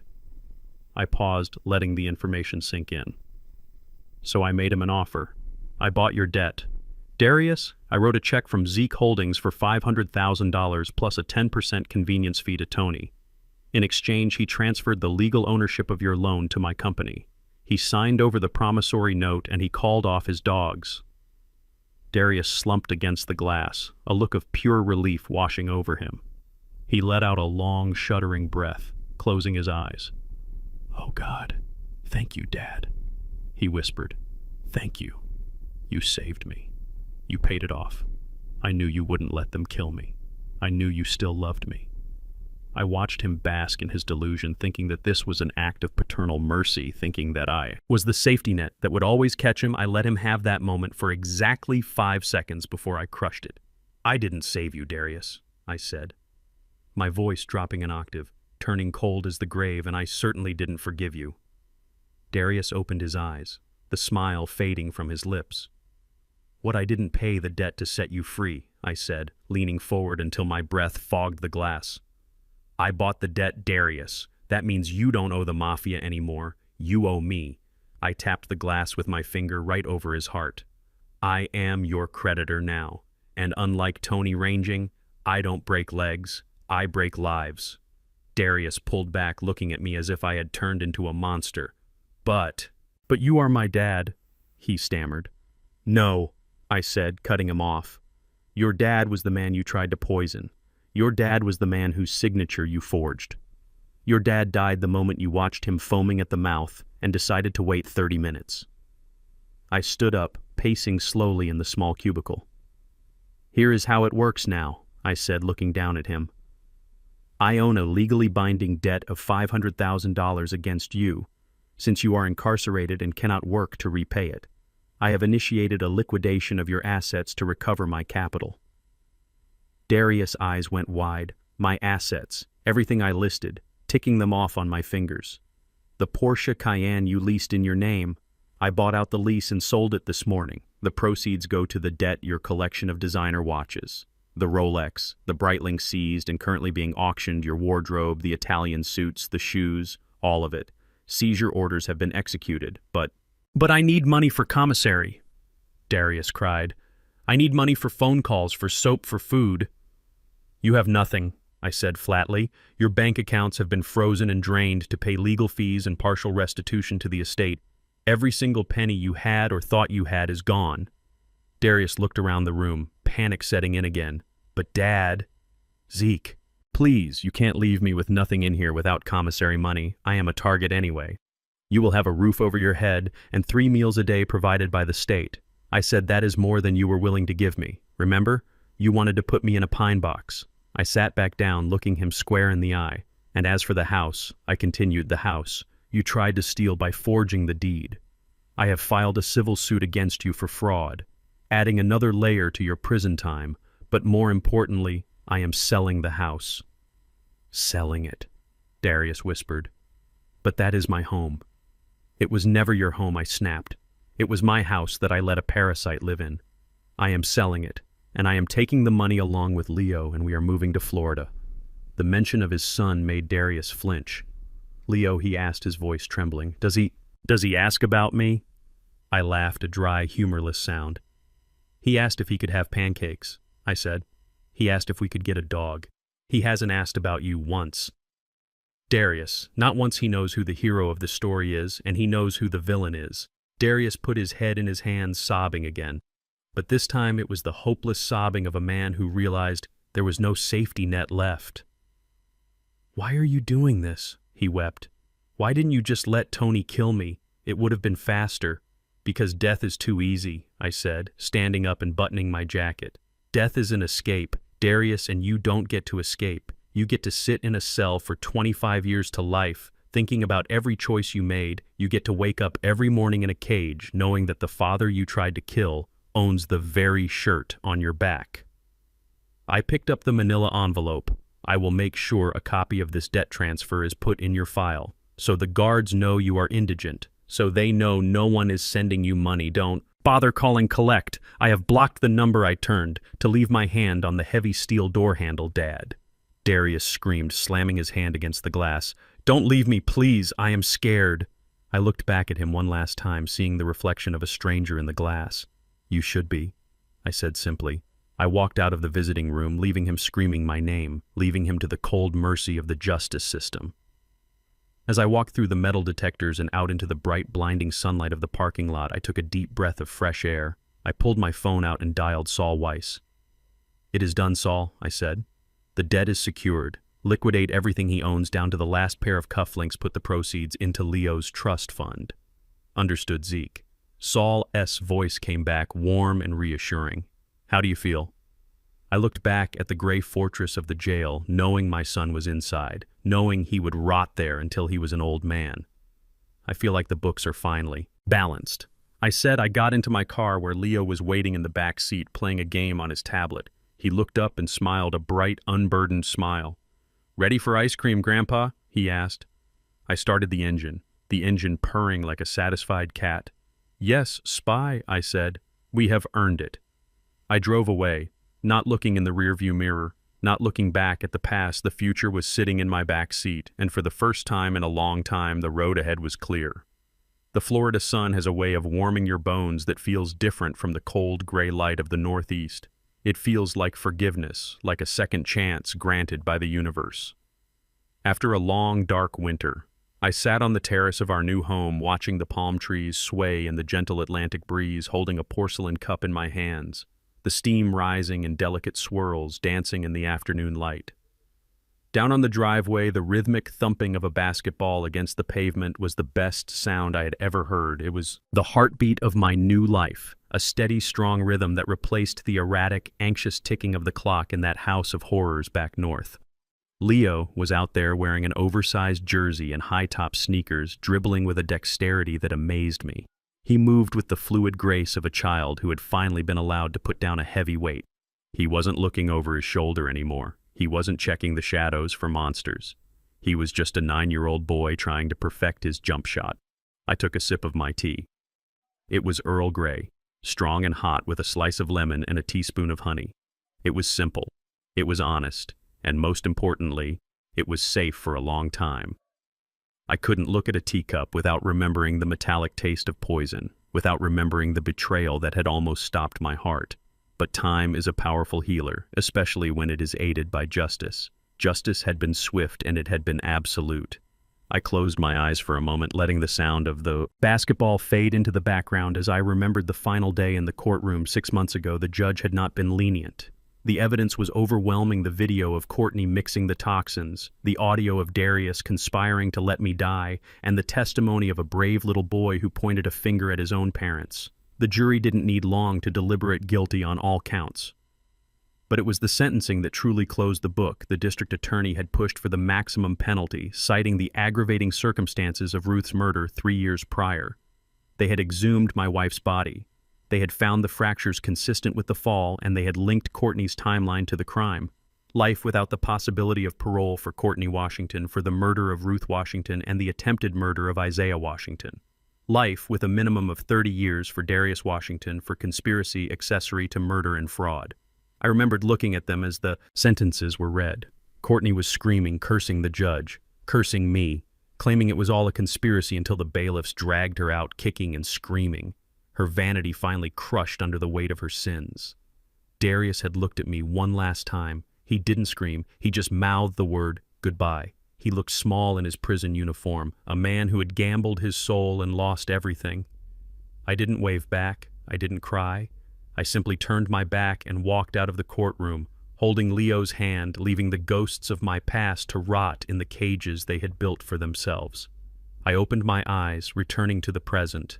The Florida sun was still shining, the ocean was still blue, and my grandson was still free. I watched as our new dog, a golden retriever named Duke, chased the loose ball, barking happily. Leo laughed a loud, uninhibited sound that rose up to the terrace like a prayer. "Pass it here, Duke," Leo shouted, wrestling the ball away from the dog. I smiled, feeling a lump in my throat. That wasn't from sadness, but from gratitude. I had lost a son. That was a pain that would never fully go away. a scar on my heart that would ache when the weather turned, but I had saved a grandson. I had pruned the rotting branch to save the tree. It was a terrible price to pay, but looking at Leo now, healthy, happy, and vocal, I knew I would pay it again 1,000 times over. Some legacies aren't about the money you leave behind or the buildings that bear your name. Some legacies are about the cycles of abuse. You break the secrets you refuse to keep and the children you protect from the darkness. I picked up the teapot and poured another cup, watching the amber liquid fill the china, losing yourself in the ritual of it, Grandpa. I looked up. Leo was running up the steps to the terrace, his face flushed with exertion and joy, Duke following close at his heels, wagging his tail. "Did you see that shot?" Leo panted, leaning against the railing. "Nothing but net."